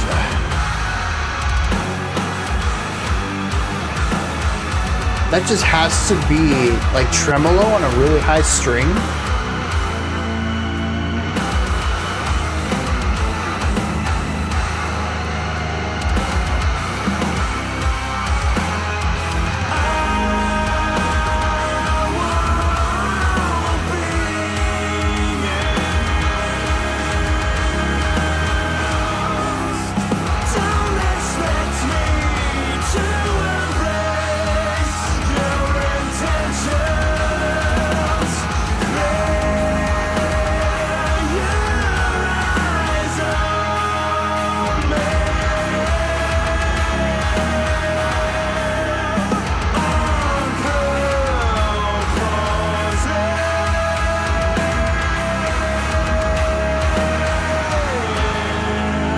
Dude. Okay. Incube, Succube, Funambule. This trilogy right here is so freaking good, man. It's so good. It's so good. This trilogy right here reminds me so much of my favorite Periphery album. It's a double album. It's called Juggernaut. The first disc is Alpha, the second disc is Omega. But it is this like emotionally heavy, moody, gloomy type of progressive metal that does use rhythmically jagged stuff underneath to keep that groove going throughout. But unlike the first couple of tracks on this album, the groove and the rhythmic syncopation stuff isn't the key anymore here. They're the vehicle to drive the emotional storytelling. This is a very different take, and I find this to be quite interesting because I'm starting to see this in Axe. And I don't know if I would have picked up on this without having literally just read this information about, grouping us up into 3 groups of 3 songs. But the first three tracks are more metrically focused. They are more difficult to digest. They are groovy above all else, while these are moody above all else. All three of these tracks embody a different style of gent. But also, I talked about Brazen Tongue being one of the most undigestible tracks musically, about really getting lost in that track. And it just dawned on me that that was a song about losing yourself because someone else is injecting their thoughts, their personality into you and trying to overwrite your code, your being, your sense of self. So yeah, that actually checks out. And what I took at face value of, well, they write genty music, so this is just super complex, actually, I think has more of a thematic reason for it, because the last 11 minutes of music are incredibly digestible and groovy. It is heavy, it is moody, it is not happy music. I'm not going to say everybody who listens to this would enjoy it, but when I say digestible, I mean like on a rhythmic level, you can feel the groove through all of this. There is heavy amounts of landmarking in here, whether it is vocal melodies, always kind of going where you expect them to. They're not as disjointed as they were on a track like Brazen Tongue, which again, thematically accurate. But also always, you got a crash cymbal on 2 and 4, or you got hi-hat over here on every beat or something like that. There's always some sort of instrument keeping the core beat around. The sense of feeling lost isn't a key element of this middle third of the album.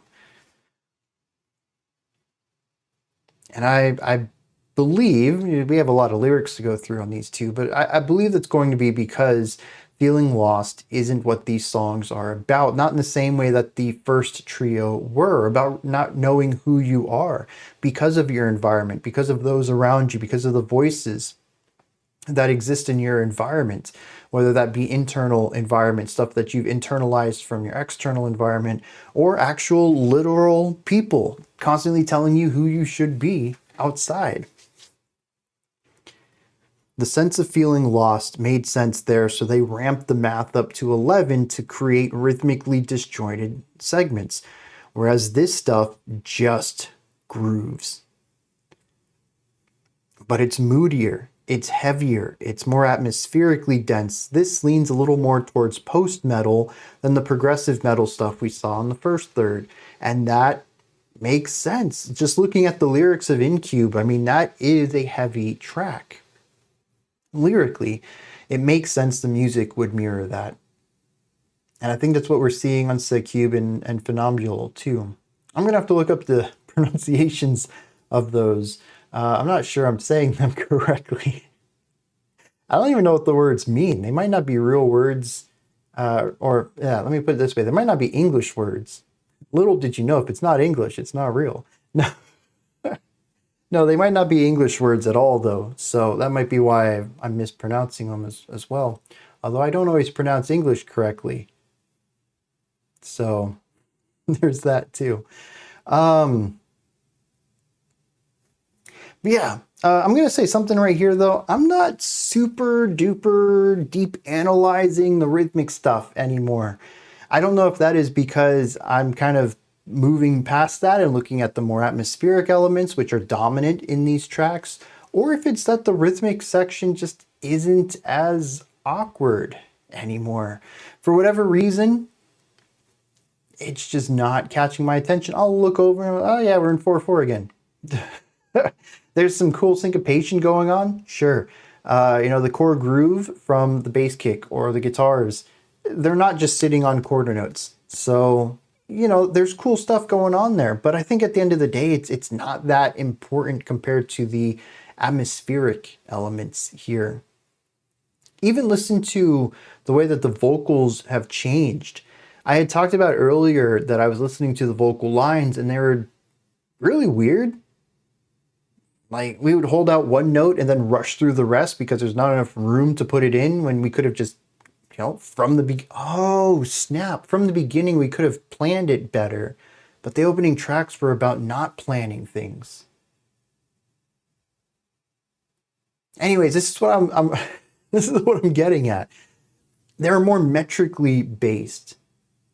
They felt obtuse, but here, tracks 5, 6, and 7, the vocals are expected.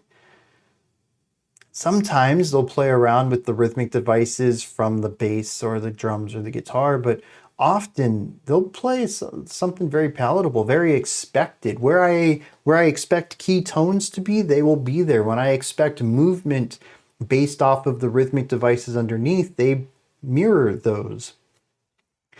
Parts of the melody that feel like they should be held out are held out. Nothing in here really feels out of place, and I think a lot of that also lines up with just the generally slower delivery of the vocal lines, the vocal melodies. There's a lot more of just holding out a note or hitting a couple and then holding it out, and then hit a couple and hold it out. And it feeds into this elevated feeling. Elevated might be the wrong word. I do sense highness, largeness, aboveness. It's probably fairly clear that I don't have a strong grasp on what this means yet, because I don't know if levity is the right term.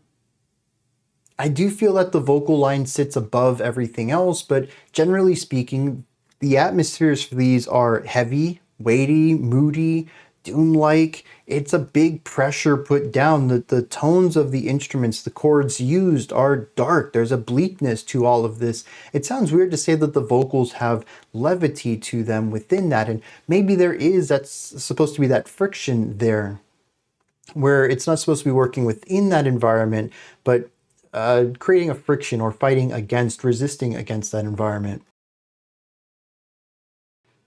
But it does feel like the vocals at times can be soaring, even while the instrumentation is crushing.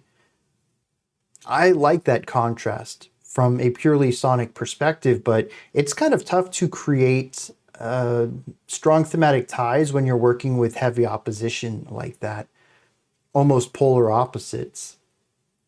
But it could be seen as a type of, especially I think track 7 did it the most frequently, and it is also the end, well, maybe the end of this depressive heavy act. I don't know what 9, 10, and 11 have in store for us, but if 1, 2, and 3 was crazy and chaotic, this is certainly the doom and gloom section of the album. We have an interlude next, and then I'm assuming the final 3 tracks will have their own flavor as well. So if this is the end of the gloom and we're going to be moving on to another theme, narratively, it makes sense for some part of this, even if it is just the vocals, to be punching through this weight as a way of helping us escape it narratively as we do so musically as well. But we'll see what track 9 takes us to. We might still be working within something heavy and weighty. But I do like that opposition here. The other thing is, aside from opposition, is also tension. We didn't see too much of this on Incube, and we saw a very little bit of it on Succube, but Funambule was very tense. There is, right at the beginning, caught me way off guard. There was just a guitar. It sounded like, when you watch the movies, and like the killer has like a giant machete or something, like a horror film, and it's got that shink kind of sound when they draw it. It was like that, but shrill, and it sounded like it was layered, with each layer being just like half a step higher or lower in pitch. So it was incredibly harmonically unstable, but it was also shrill. Like a scratching sound almost. And we ended up hearing something similar to this towards the end, and I didn't know if it was a violin or a tremolo guitar on like a really high fret on one of the thinner strings. I think ultimately I mentioned it was probably a guitar on a high pitch. Regardless, it was another shrill element of the song, and it just kept getting higher and higher. This tension, right here, I think, is the most palpable, but it's been hidden there throughout this entire track. Something about this song feels anxious.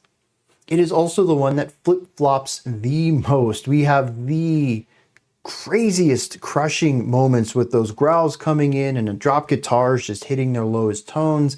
And then this is contrasted with the lighter form of anxiety, sort of this inability to move forward and kind of having everything wipe out and create this ultra vulnerability that then is contrasted with this incredible weight. And so, like I had mentioned, this track right here kind of walks that fine line between the two sides, the heaviness and the lightness. And I found that that was an interesting way to wrap up this trilogy of tracks here, is to introduce the darkness, showcase friction against it, and then introduce anxiety and tension and duality to wrap it up. All in all, this was a phenomenal almost 20 minutes right here. And, even if, well, I was going to say even if 9, 10, and 11 don't work for me, but I don't think that's going to be true. 1, 2, and 3 were kind of rough, but in context, the more I think about them and the more I see how they work, I think I'm going to come around to this whole album. It may end up going into my library because it is thematically and narratively strong with a lot of depth to it, musically and lyrically. And that's pretty much always going to work for me. The fact that I'm getting into the music as much as I am is just the icing on the cake. Let's hit some lyrics for these two. I'm going to look up some words. I suppose now, being that we're heading into the final 2 groups of songs, probably a good time for me to look at some background information on this as well. Let's do some learning before we head back into the album. That's what it's called. All right. Not a lot to learn about the band themselves. What I did learn, though, is that they are a French band and that they were heavily influenced by Meshuggah. I picked up on the latter of those facts on my own. They did have a personnel change from their previous album, which I think was their debut album. Yeah, from their debut album to this one. And some people say that this one is more technical and more mature, I suppose would be the way to describe it. That the musical ideas match the thematic ones more closely, and that there's a stronger cohesion between all of it. Kind of makes me interested to listen to their first album, even if it's on my own. Kind of see where they came from. But, I mean, might get tired of me having this comparison, but Periphery's early stuff, also being influenced by Meshuggah, is not the greatest. Juggernaut, that I've mentioned in the past, I think is their third, or I forget if it comes between Peripheries 2 and 3 or 3 and 4. But anyways, it was not their debut album. Their debut stuff was, in my eyes, fairly rough. It's good stuff. It's just not their greatest. And I think that's where they really started to hit their stride with their with adding maturity and vision and focus to the writing. So kind of hearing that here as well, it just makes me want to dive into them even more. And I do see that they have a 2019 album, their third one. This was 2017. I'm interested to check that one out too. Now, words and definitions, everything else on this album title-wise makes sense to me. It's all in English. But Incube is an English word I just wasn't aware of. It means to bury or encase. Now, this was the song that I said had pressure coming in from all sides, and the lyrics were something like, it surrounds me and fills my lungs and fills my blood with ichor or whatever it was, I don't remember. This idea of being encased, entombed. Yeah, that fits perfectly. Now, Succube, track 2, is Italian for succubus. And looking over the lyrics here, that's exactly what this track is about. We'll get into that in a little bit, but it's mostly how this opposing force, the general antagonistic force in this album, is sucking the energy out of our narrator. Track 7, Funambule, is French, and I know that I mispronounced it because it is a French word and I cannot pronounce them correctly to save my life. This translates into English as a tightrope walker. Now I find this really interesting because I had mentioned that this song is full of anxiety.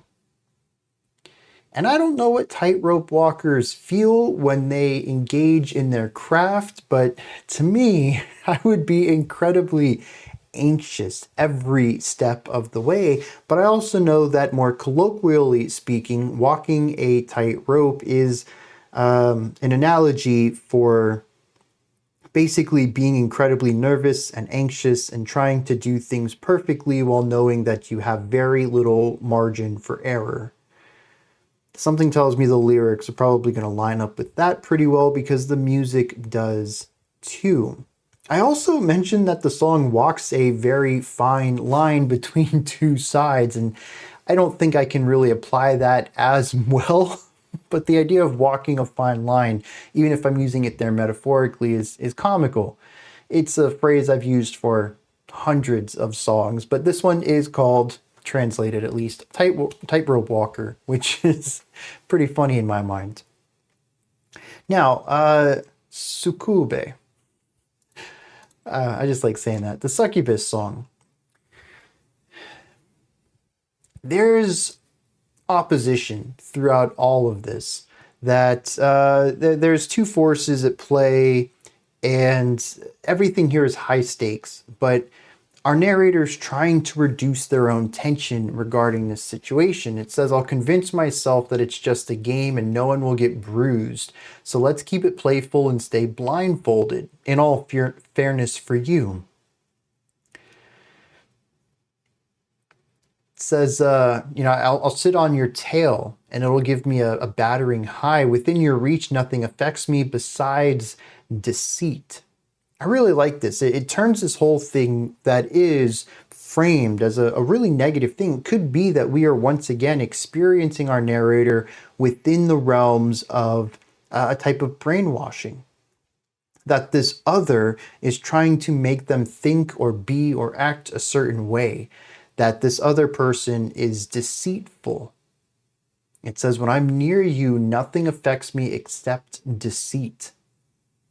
Abusing the weakness of mind. We are right back in the same words from track 2, Brazen Tongue.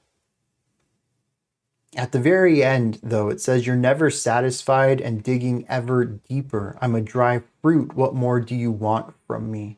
This idea of being drained, much like a succubus or any type of parasite would of their host.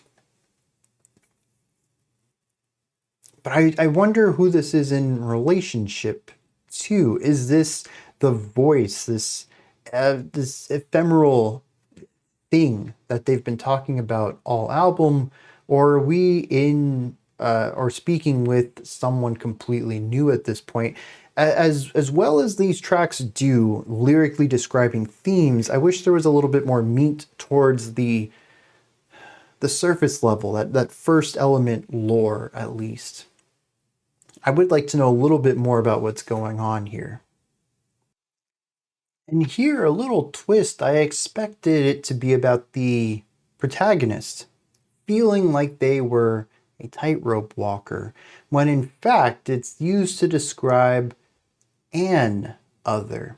I say that because for the first time, there is a statement of more than one exterior voice. It says, my input has no weight, so don't ask for my views. Don't you realize you both pull leashes over a single harness? This is interesting. Quite late into the story here, there are multiple forces at work here.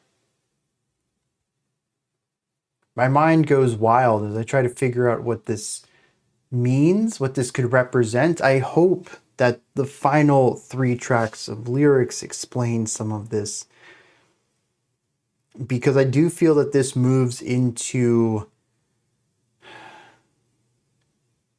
I mean, it can go in so many different directions. Definitely mental illness, lack of self-esteem, depression, these ideas could easily be represented, but what's the other?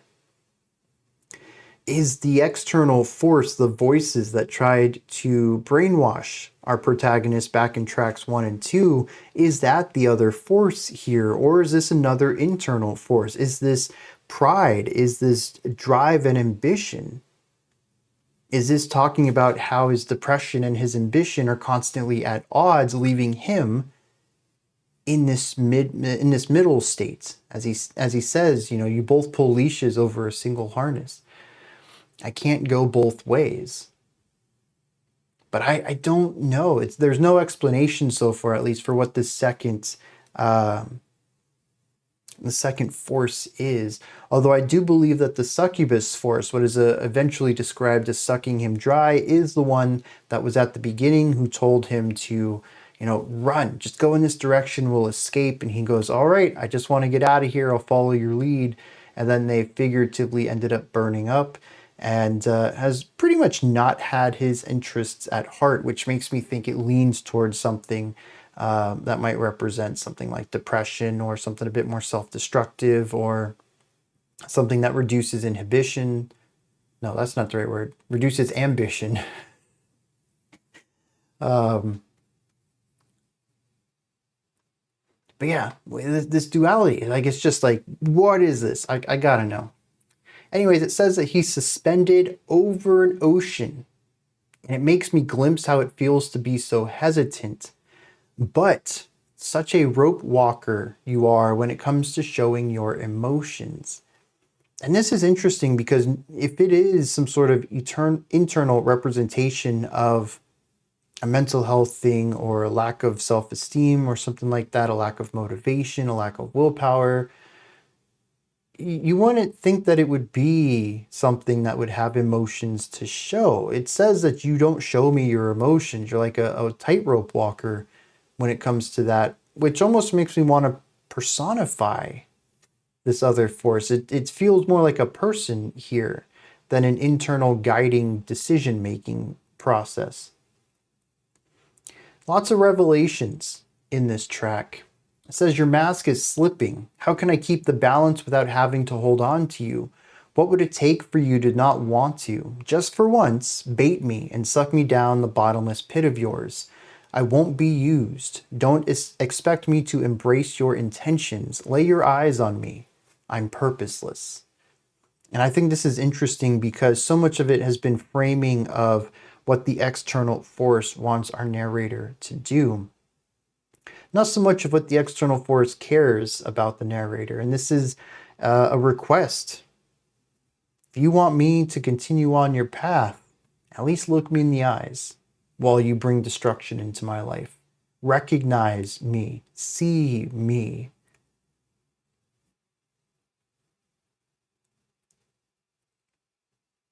In a moment that almost feels self-actualizing, the narrator then says, look at me, I'm purposeless. And this is interesting, because saying that you have no purpose is the opposite of self-actualization. So I'm interested to see where this goes. I'm a little bit lost in the story. Obviously, the literal element of tightrope walking over an ocean after we had, I don't know, run into a cave of crystal teeth. Like, yeah, this is obviously fantastical, and I'm not too concerned about that, but I really want to know what the metaphors are in this, what all of this is supposed to be a stand-in for.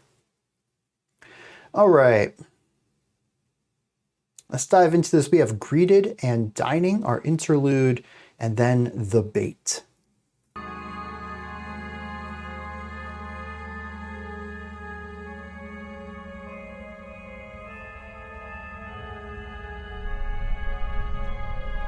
Oh, that rumbling almost sounds like a timpani. massive drum.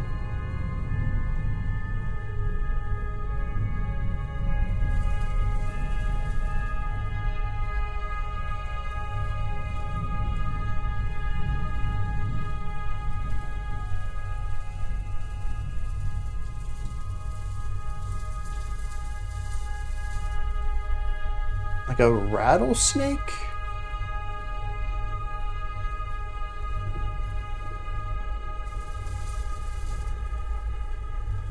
Yeah, I think that's what that's supposed to be. Tension, danger.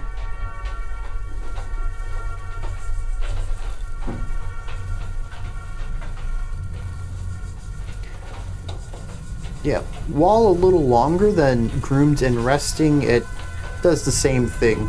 It sets a mood, finds a specific feeling to evoke, and does that very well, while also transitioning us into the next song.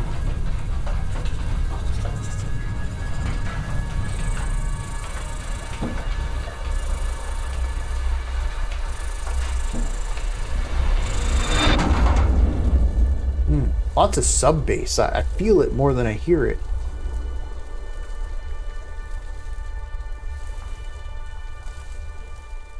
Oh, interesting. This is called Bait.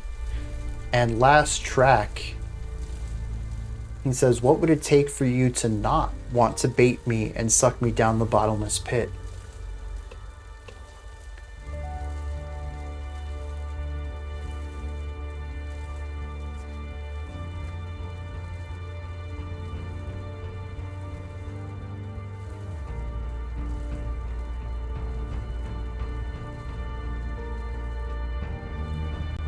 A little bit of uplift here. The drums are heavy. The drone is tense.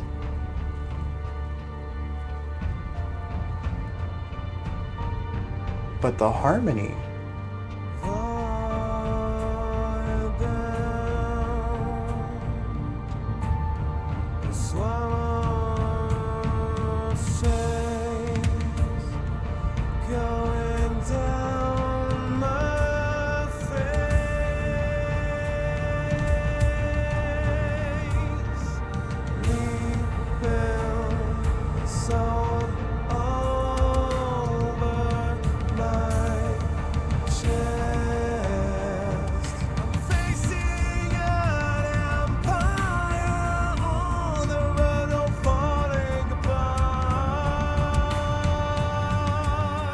I'm loving the expanded drum work as well. It started off a bit more just rhythmically syncopated and is pushing more towards a melodic drum style.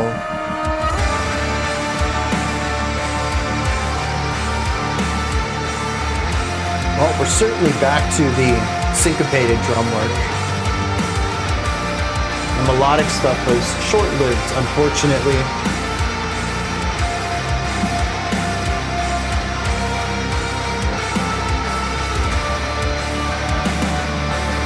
The vast distance between the tremolo stuff and the heavy low ends.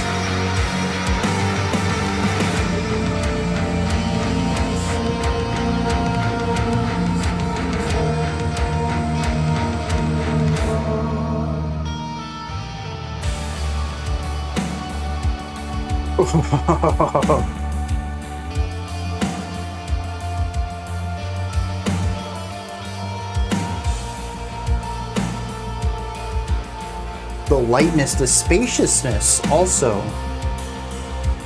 The little variations on the cymbal work.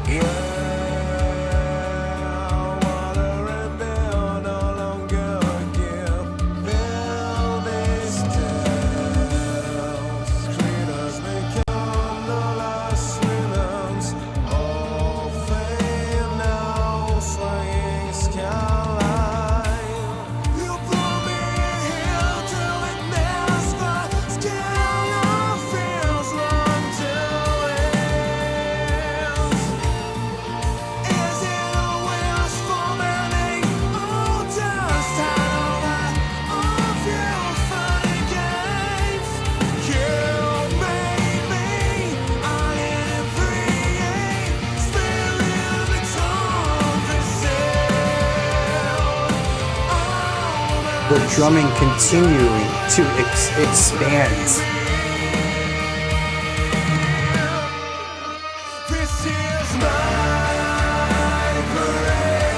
Yeah.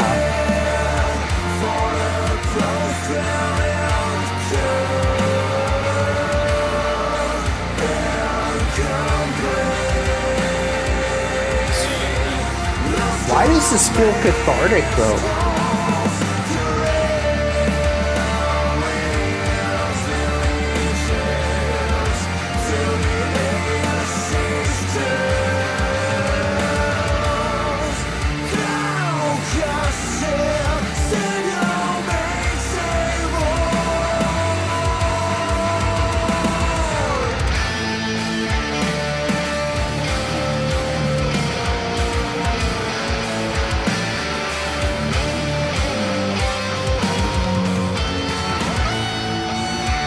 A rare guitar solo.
Oh, dude, very cool transition there.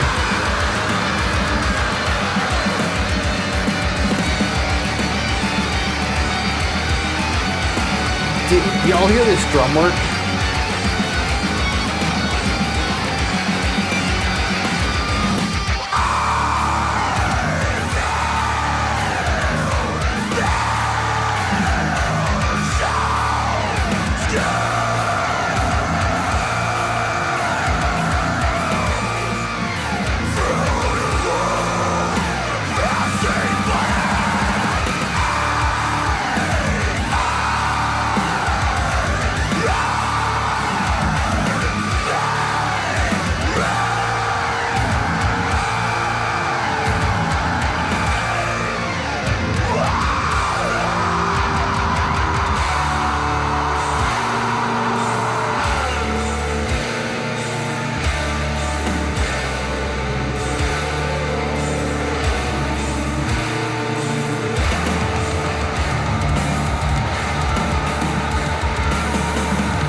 Ah,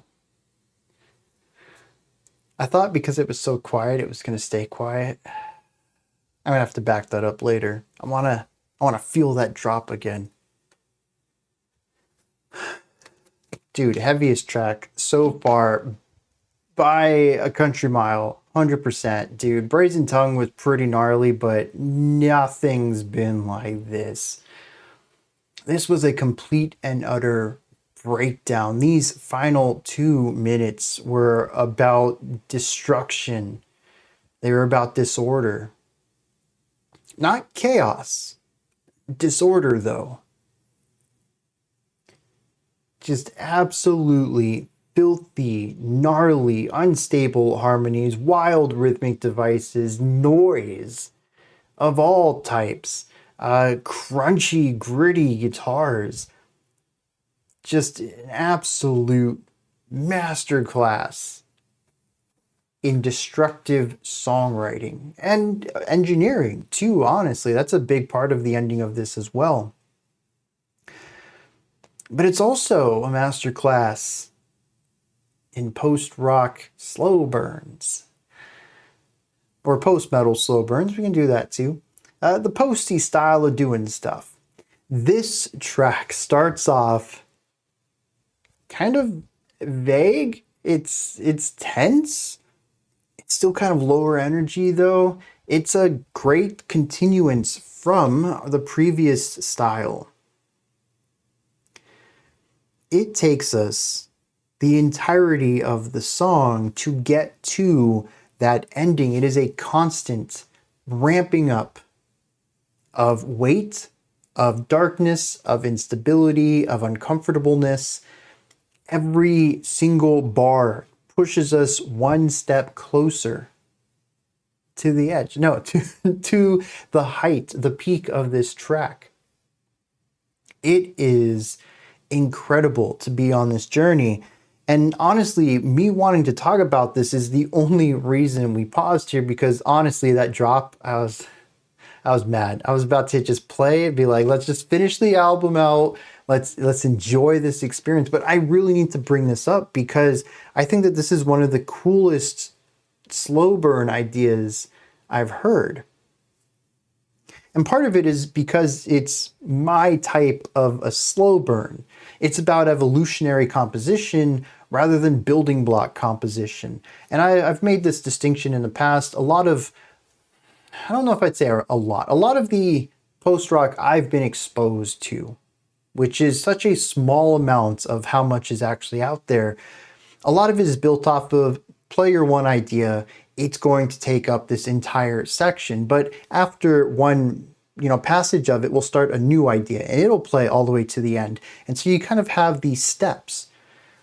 And as you add more and more layers, they become shorter because it's only from that point to the end, and the end is coming up closer. And so you keep hearing the same idea, just with a new idea put into it. A new instrument is playing now. It might have a different rhythm, a different harmonic device, a different melodic device.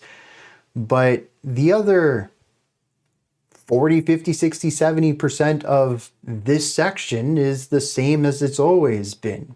You're really looking forward to what that new idea is doing. And honestly, I always hope that it recontextualizes things pretty heavily, but that puts a lot of weight on one instrument to recontextualize the other 5 to 10 that's present. And that's kind of tough to do. And so I usually just find myself a little bored in these sections. Maybe more casually I might enjoy them, but I honestly haven't listened to too much post-rock casually. So there's that. It's just not a genre that I've ever really felt too attached to in that way. But this is slow burn through evolution. We don't add new ideas, we change what's already there. From the start, we have bass, we have guitar, we have drums, and occasionally we have vocals. We don't ever have an opportunity to add something new. At best, we can remove one thing and replace it, but more often than not, we'll take what we have and expand it. The drums start off quite sparse. The bass, minimalistic. The guitar, we've got some drone going on. We've got some chords down here. Not chords, like chunky rhythmic stuff. No, actually we do start with chords. The rhythmic stuff comes second. We take those chords and we develop it into a rhythmic device, retaining when the chords change, but changing up how or when we are playing the chords. Does that make sense? Instead of just holding out a chord for 4 bars, you're going to put a rhythmic choppiness to it. But that downbeat, you're going to play the next chord. Or if you choose to skip the downbeat and come in on the offbeat, that's when your chord changes though. Each bar is still just one chord, but you're doing more rhythmic stuff with that. Eventually, that part ditches just the chords and starts exploring more ideas. What if we play that same rhythm but start bouncing between ideas? What if we're walking up and down the chord rather than just strumming it in full? What if the bass goes from holding up pedal tones to doing something a bit funkier? What if we have walking bass lines? What if the drummer starts with just accent points on 1 and 3 and begins to introduce things around that? Then we start replacing accent points on 1 and 3 with 1 and the and of 3. And we slowly develop these ideas, subtly changing little bits of them across every aspect, the vocals, the drums, the bass, the guitar, every time increasing the intensity and the complexity of it. This is one long, slow burn, exploring an idea and building off of that. Every idea is built off of what came before it. And so it doesn't feel so much as a premeditated, we're just going to do this, and then we'll add that, and then we'll add that, and then we'll add that. And it becomes very expected in a lot of ways. I don't know that I expected any of the changes in here. I was always expecting more tension, more anxiety, sure, but when? What instrument was going to change? These things didn't really seem to fit a pattern. It felt more like watching, coming back to film, a very intense scene, one that has you on the edge of your seat, full of anxiety. These two people that you've been rooting for are now at each other's throats, and you don't know what's going to happen. The actors are giving performances of a lifetime. They seem like they're actually upset at each other. And the scene just gets more and more tense as it feels as if the walls are closing in around them. Their words are being, yelled directly in each other's faces now. What started out as some wide shots is now all close-ups. You can feel the energy rising throughout the scene because of every single aspect that goes into the filmmaking process, and that's what happens here. It's a constant, consistent escalation from the composition, from the sound design to the engineering, all of it. And when it hits that peak, dude, it's so freaking good. And then that transition, I don't even know what, it took the guitar line, cut everything out, put a high pass filter on it, I think. And it's just kind of thin up here, and it's just kind of buzzing. You can barely hear that it was the same riff. And then everything, it's like for a moment, there's no gravity. And everything starts to lift, and then gravity hits like 5 times gravity, 5 times Earth gravity, and everything just sinks into the ground when that stuff comes back in, and it is palpable. You could just feel all, and it's not a release of tension either at the peak here. It is just the most amount of tension the song has. And that's another thing, is that a lot of slow burns that I've listened to, again, very small amount, it's usually about some sort of payoff, that all of this time building is going to lead to somewhere great or interesting, or that any tension you're building is going to pay off in resolution.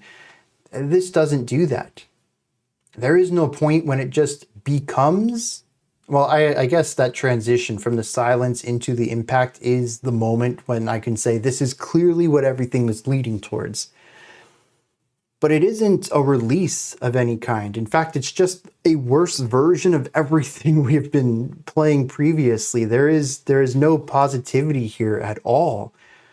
And the noises, dude, it just becomes so noisy. There's so much dissonance, harmonic instability, so many sounds going off. It's just incredibly uncomfortable. And I love that we're getting this right after 20 or so, I guess like 18 minutes of heavy, moody, vibey stuff. Not particularly difficult to listen to, but not happy either. Emotionally difficult, but musically simple or digestible. Simple's the wrong word. Digestible. Here, though, it really pushes my limits. This is not a song I would listen to in isolation, but as part of this album experience, this hits so hard, not because of the growth through this track, but because of the journey we've taken to get here. Dang, this is one of those tracks where I'm like, yeah, it's not my favorite, but it's my favorite. This isn't the one I spin over and over and over and I'm going to get stuck in my head, but it's the one I'm not going to forget. That's for sure. Bonkers. Let's hit some lyrics. Here we explore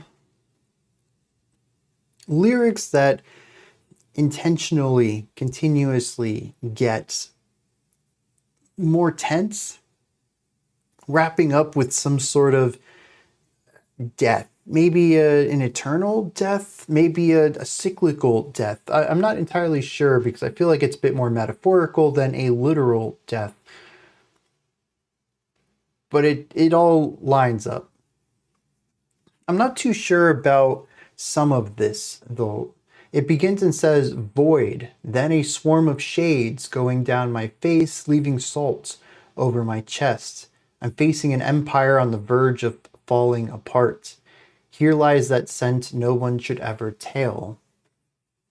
So the scent of defeat, possibly, a scent of the end, basically saying, though, that what this is a path no one should ever follow down. And it's interesting, I don't think I brought this up because I didn't understand the purpose of it, but in the Succubus track, it actually mentioned something about the scent of the parasite, of the succubus.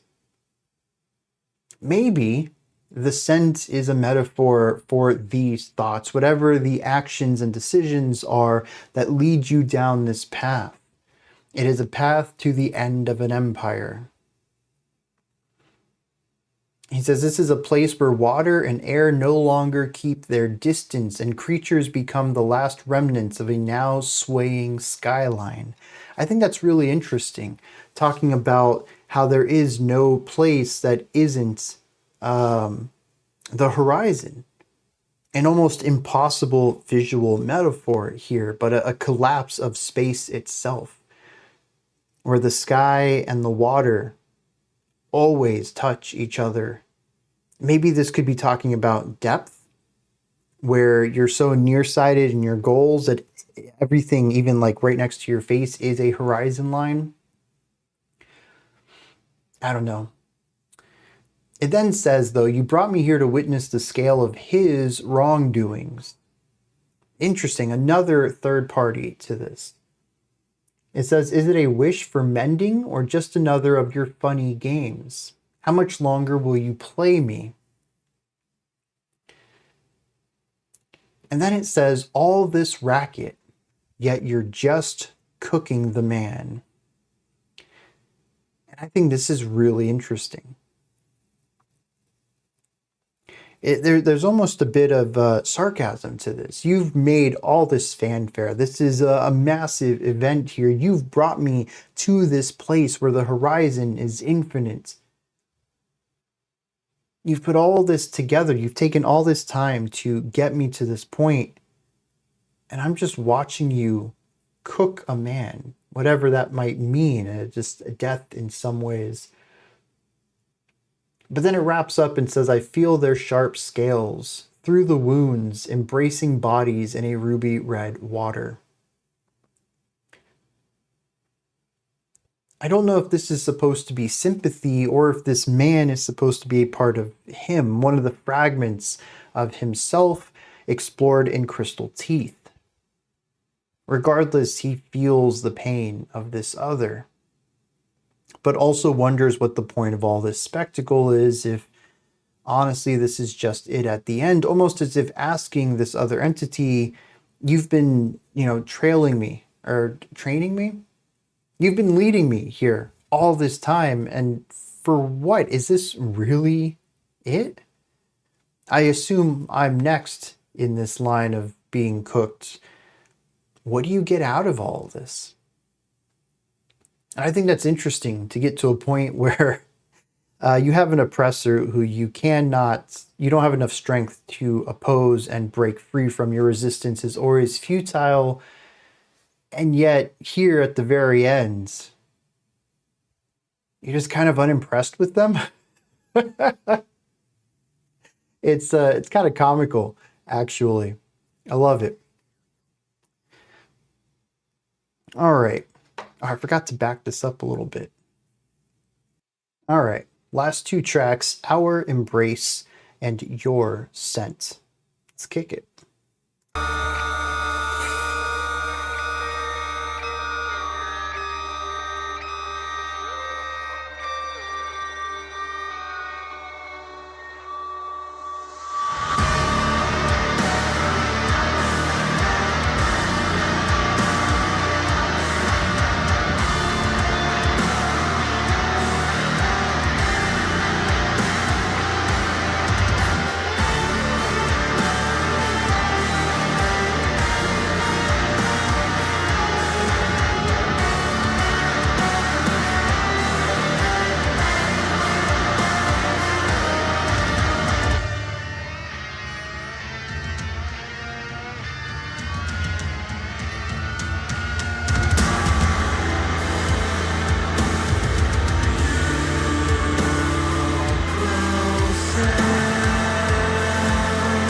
Okay.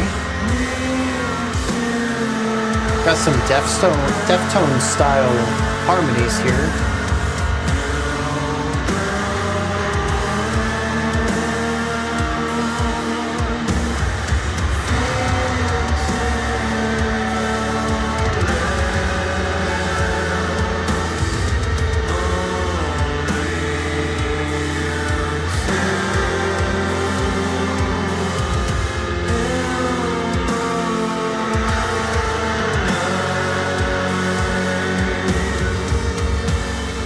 This harmonic uncertainty over here, not really leading into one specific sound, also possibly microtonal.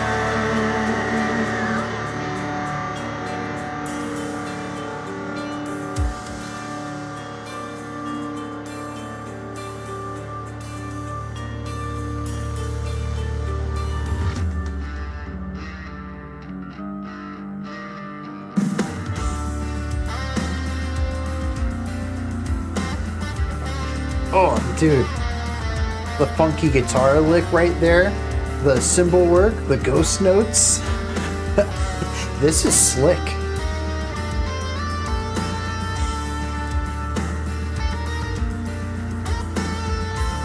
Also feels anticipatory.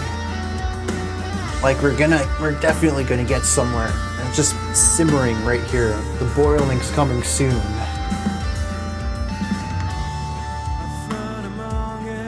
Not yet, though.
Another fake out. Okay.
Very spacey with this solo.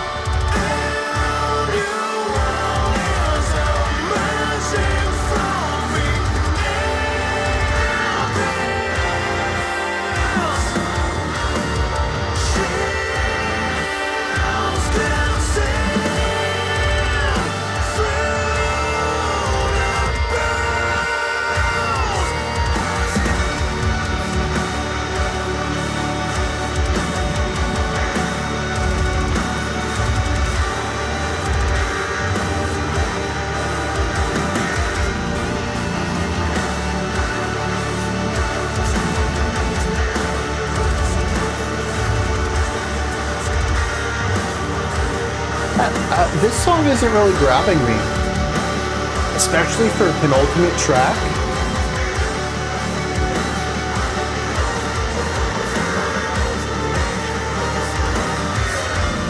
The layered vocals here are nice, though.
I think I made a mistake taking a break after the bait. I think I lost the energy. These are two solid tracks. I'm not clicking with them the same way. This is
What are these polyrhythms?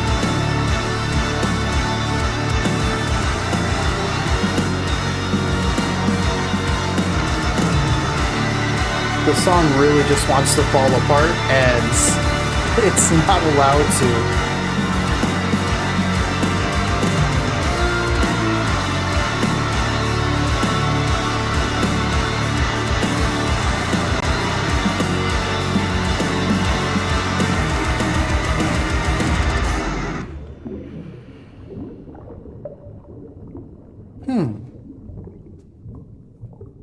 Water has shown up in the lyrics a couple of times, but it hasn't really been what I would consider a thematic element of this album.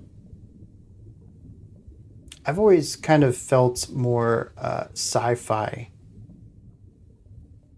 alien goops and fleshy liquids.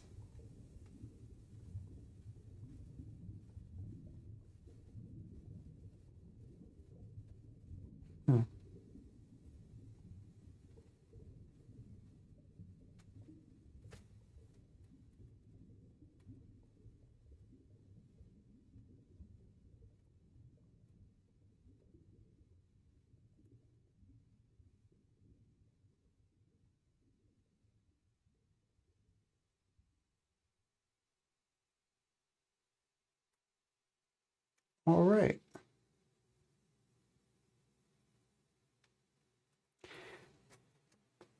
It's an interesting ending. The water, but not just the sounds of water, because it's not waves crashing onto a shore.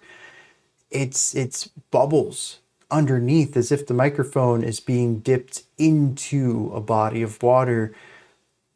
But it gets quieter and quieter, the sound even more muffled. I ended up turning my volume up quite a bit there at the end because I saw there was sound over there, but I honestly couldn't hear any. And it is just muffled, quiet burgling of air, of air underwater.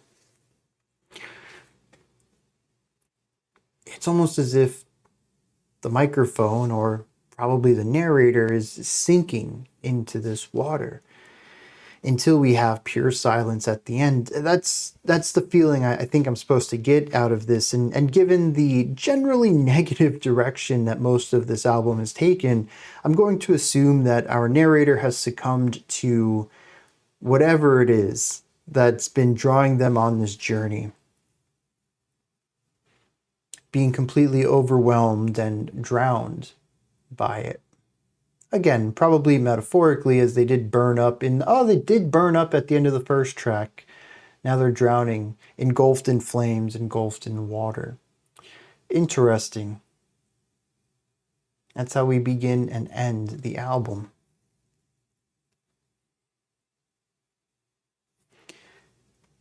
Now, musically, neither of these tracks really grabbed me. And as I mentioned earlier, I think that's on me. I feel like they really depend on taking the energy from the end of Bait and running with it. But it also is musically a bit more like the first couple of tracks. There is still plenty of ambience on it, but it is incredibly focused on polyrhythmic devices, screaming, noise. It's a bit more of that metal sound, noisy metal sound than the atmospheric post stuff that we saw in the middle act. I found that there was just less for me to latch onto, less melodies, less chordal movements, less emotional connection, as I found most of this to just kind of feel like metal most of the time.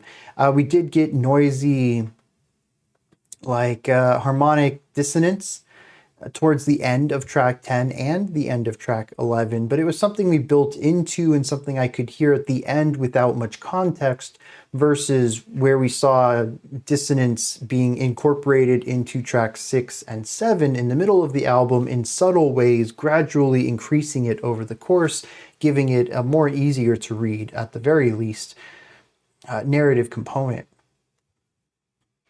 in a sense, I suppose we could see the cycle closing back in with these tracks feeling more like the opening of the album, but there is also a definitive linear direction here as the ending of this album feels final. This doesn't feel like a cycle or a loop. This feels like the end of a journey, maybe even possibly the end of a life. So I don't know how to run with that. I don't know where to go with it. I can't imagine, though, that their intentions were to hit a peak 14 minutes before the album's over. Even though I still think that the end of the bait is the best part of the album, I don't want that to completely diminish what they do in their final two tracks. There are some cool ideas in here, and we do hit some pretty weighty, meaty, gnarly sections as well. There's some solid peaks in here, just it's a little less crazy, a little less intense than we saw on track 9. And I find that to be interesting, as if the climax of this tale is a fair bit earlier than we would expect, almost as if a film hits its climax and there's still a solid 20 or 25 minutes left. What do you do with that time? 5 to 10 minutes to wrap things up, to say, oh, they went back to their home after their journey and things were great. Or, they arrested the bad guy and now, they're having coffee or something and, discussing how they're ready for their next adventure, their next case or whatever.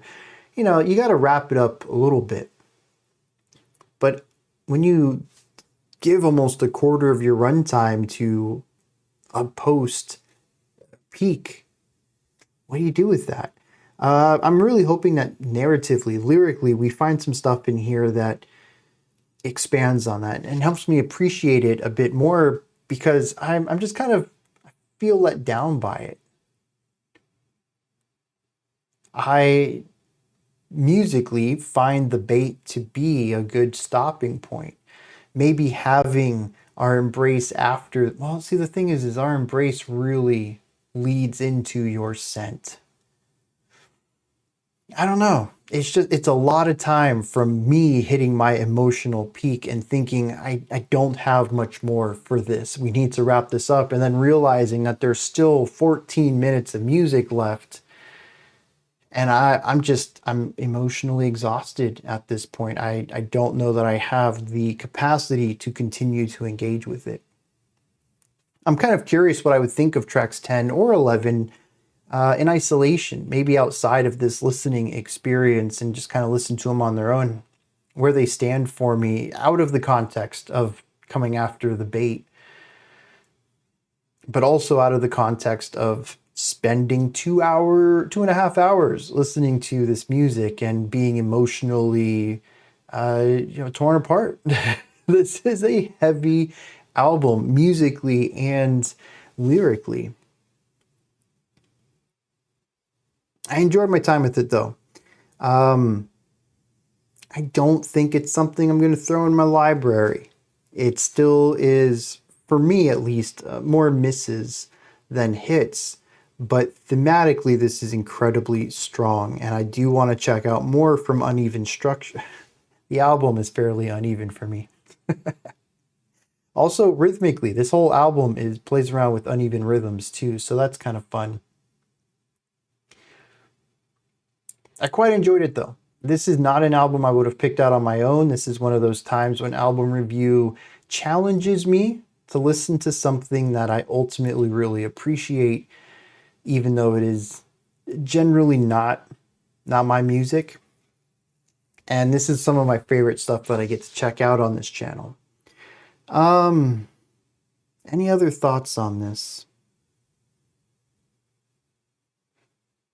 No, I don't think so. Let's hit some lyrics on these final two. So I was right with my original guess about the bait, where our narrator understands that they're not just watching a man being cooked, but also realizing that that will be their fate as well. And kind of, again, questioning all of this. Is this really your whole plan here, is just to draw people in to consume? All of the machinations of this plot, everything I've been through, is just to eat? Are you just playing with your food here? And so at this point, our narrator has been consumed. It says, "You processed me to bile, vulgar and featureless, only to harmonize and grow one again. I float among aeons of snared victims, ever drowning in this emotional cacophony, thousands of prey no different than me. You smile upon the communion of your breathless legion. The pantry you carelessly depleted has a new peace. Rest for the providence and gorge as my game becomes yours. Expose this grim dance. She moves to the rhythm of tides." We have this idea that he recognizes he is one of millions who have fallen for this thing. At this point, I'm kind of wondering, are we talking about like a real type of parasite, possibly a real succubus? I don't know. Regardless, in this new form that they have taken after being bled dry and possibly cooked somehow, they realize that they see everything and everything that's gone around them and before them and how they're just one part of this larger machine. And he realizes that what you consume is us, the worst of the worst. This whole time, this person has lacked any self-esteem at all. He calls this the grim dance. He says, "Your reward for a sickening scheme. You celebrate as I carry the weight of my decisions. And a new world is emerging from this abyss. A glowing circle made of pitch black intents." He says it's all built on misguided matter. Leftovers that the 8 sisters could rest upon forever. The 8 sisters actually came up in, I think it was track 7. I didn't bring it up because, like some of the other things I didn't bring up, I have no idea how to work it into it, but apparently there is more than one of these succubi. And they form a coven of 8, and they continually lure people in so that they can consume them and continue living. I think that's what's going on here. If that's true, I'm a bit disappointed that this ended up being a bit less metaphorical. It has too strong of a literal read to it that, I don't know, it's kind of lost a little of its luster, as if the answer to the mystery is a little underwhelming. But then it says, "Wipe this mouth on your sheet, because the dinner's ending soon. What's left of it was there for a reason, and in the end, all was your ordeal, the muse to your own extinction." I think what is being alluded to here is that all of this food that they have tricked into coming into this play here, it's worthless. It's all the refuse of humanity. They haven't tricked anyone who has any worth or value. Much like our narrator, they're picking scraps. All of their skills they've trained will eventually be their death. None of it has led towards wealth or excess. They're basically just getting by. I think that's an interesting perspective, or at least that's how I read it. I don't think that lines up too well with the idea that the 8 sisters would have leftovers that they could eat forever. But I mean, this is the final sentence, that this entire ordeal is a muse to your own extinction. That all that you're working towards will eventually end you. That's the only thing I can read out of that.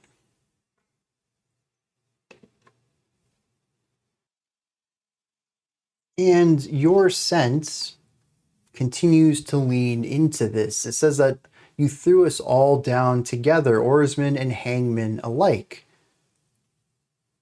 trading thousands of promises for their grief-stricken brides. Their tears are your salt and their solitude is your spice. But we're not thankful, and we're not forgiving. This big lie that you sold to the broken ones, fulfilling nothing but a cardinal instinct. And this is where the album starts to take a bit of a turn for me personally. I'm going to skip a little bit. It ends on the stanza, "Your need to fill the vacuity of your existence matches my call for a moment of validation, our sour contentment." What this is saying right here is that our narrator was lusting after this succubus. He says, "You sold us a lie because we were broken. And it fulfilled nothing but a cardinal instinct, lust. That's the only thing that was fulfilled on our end. But what you got out of it is your hunger satisfied." Later, though, saying that their lives are empty. They have vacuity of their existence, and we just needed a little bit of validation. You preyed on that. And so all that's left is two empty people. My problem here, then, is that this entire story is told as a heartbroken or possibly lonely male narrator who is seduced and lured by a succubus using sex as their tool in order to use them for food and to eventually enslave them for a consistent source of food. And our narrator blames the succubus for this. This is a tale as old as time. It's pretty much no different than the sirens' tales from the sailors and probably some stories from even before that. It is incredibly gendered and basically calls out the women in the story without any sort of insight into the men's participation in this cycle. The final line really stands out to me, that your life is empty and I just needed one moment of validation, and that's why we are here where we are.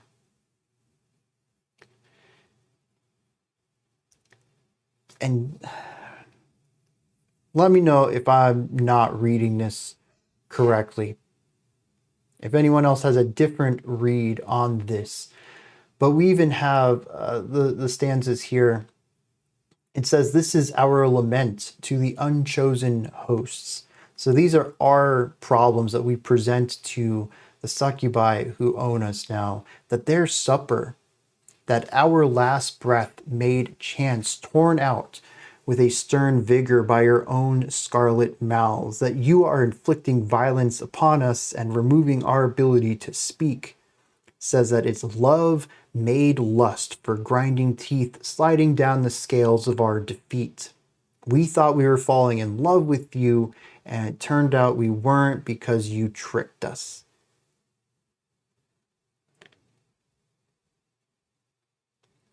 And what was a very interesting album at the beginning that I was hypothesizing could be about several different things figuratively ends up being about very literal women are evil vibes. What a wild turn this took. Again, if someone else has a different read on this, let me know. I'm all ears. That's what I get out of these final two tracks, though. And it is supported by the rest of the album and does put some of the more ephemeral sections into a more literal perspective that does fit with the overall narrative. The takeaway is just real rough. I'd like to know someone else's take on this, though. little bit of a sour note here at the end, though the final line even uses the word sour. It says, our sour contentment. Neither one of us are excelling. We are both just content with this situation, and it's not great for either of us. And that's kind of where I am with this album. I thought we were doing great things. It was telling me stuff. I was interpreting it. I was having a good time. And then, yeah, dude, the final 5 stanzas are kind of whack.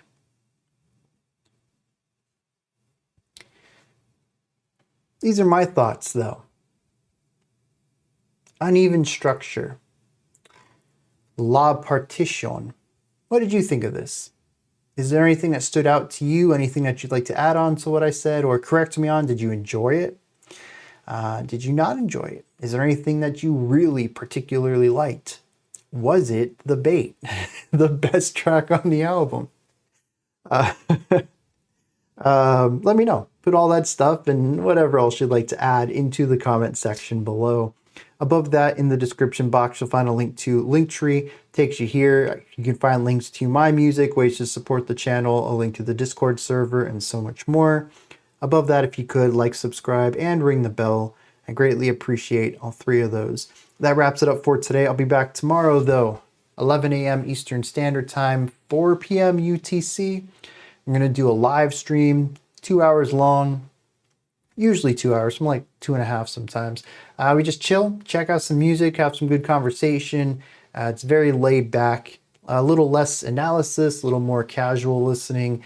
And it's just a really good place to learn about new music. We usually check out about 12 new songs, 12 songs in general. They're usually very new to me, though. We listen to a lot of bands that we don't get traditional reactions for. So if you're big on music discovery, make sure you check those out. I always post them up on Monday as well, though. No, Sunday. Yeah, I post them up on Sunday afterwards. If you can't make it, you can go back and watch the pre-recorded version of it. Yeah, it's good stuff, though. If you can't make it, definitely try to do that. I'm rambling at this point. Let's wrap this up. Until next time, remember to be critical, not cynical, of the music you listen to, and have a fantastic morning, afternoon, or evening, whenever you choose to watch my videos.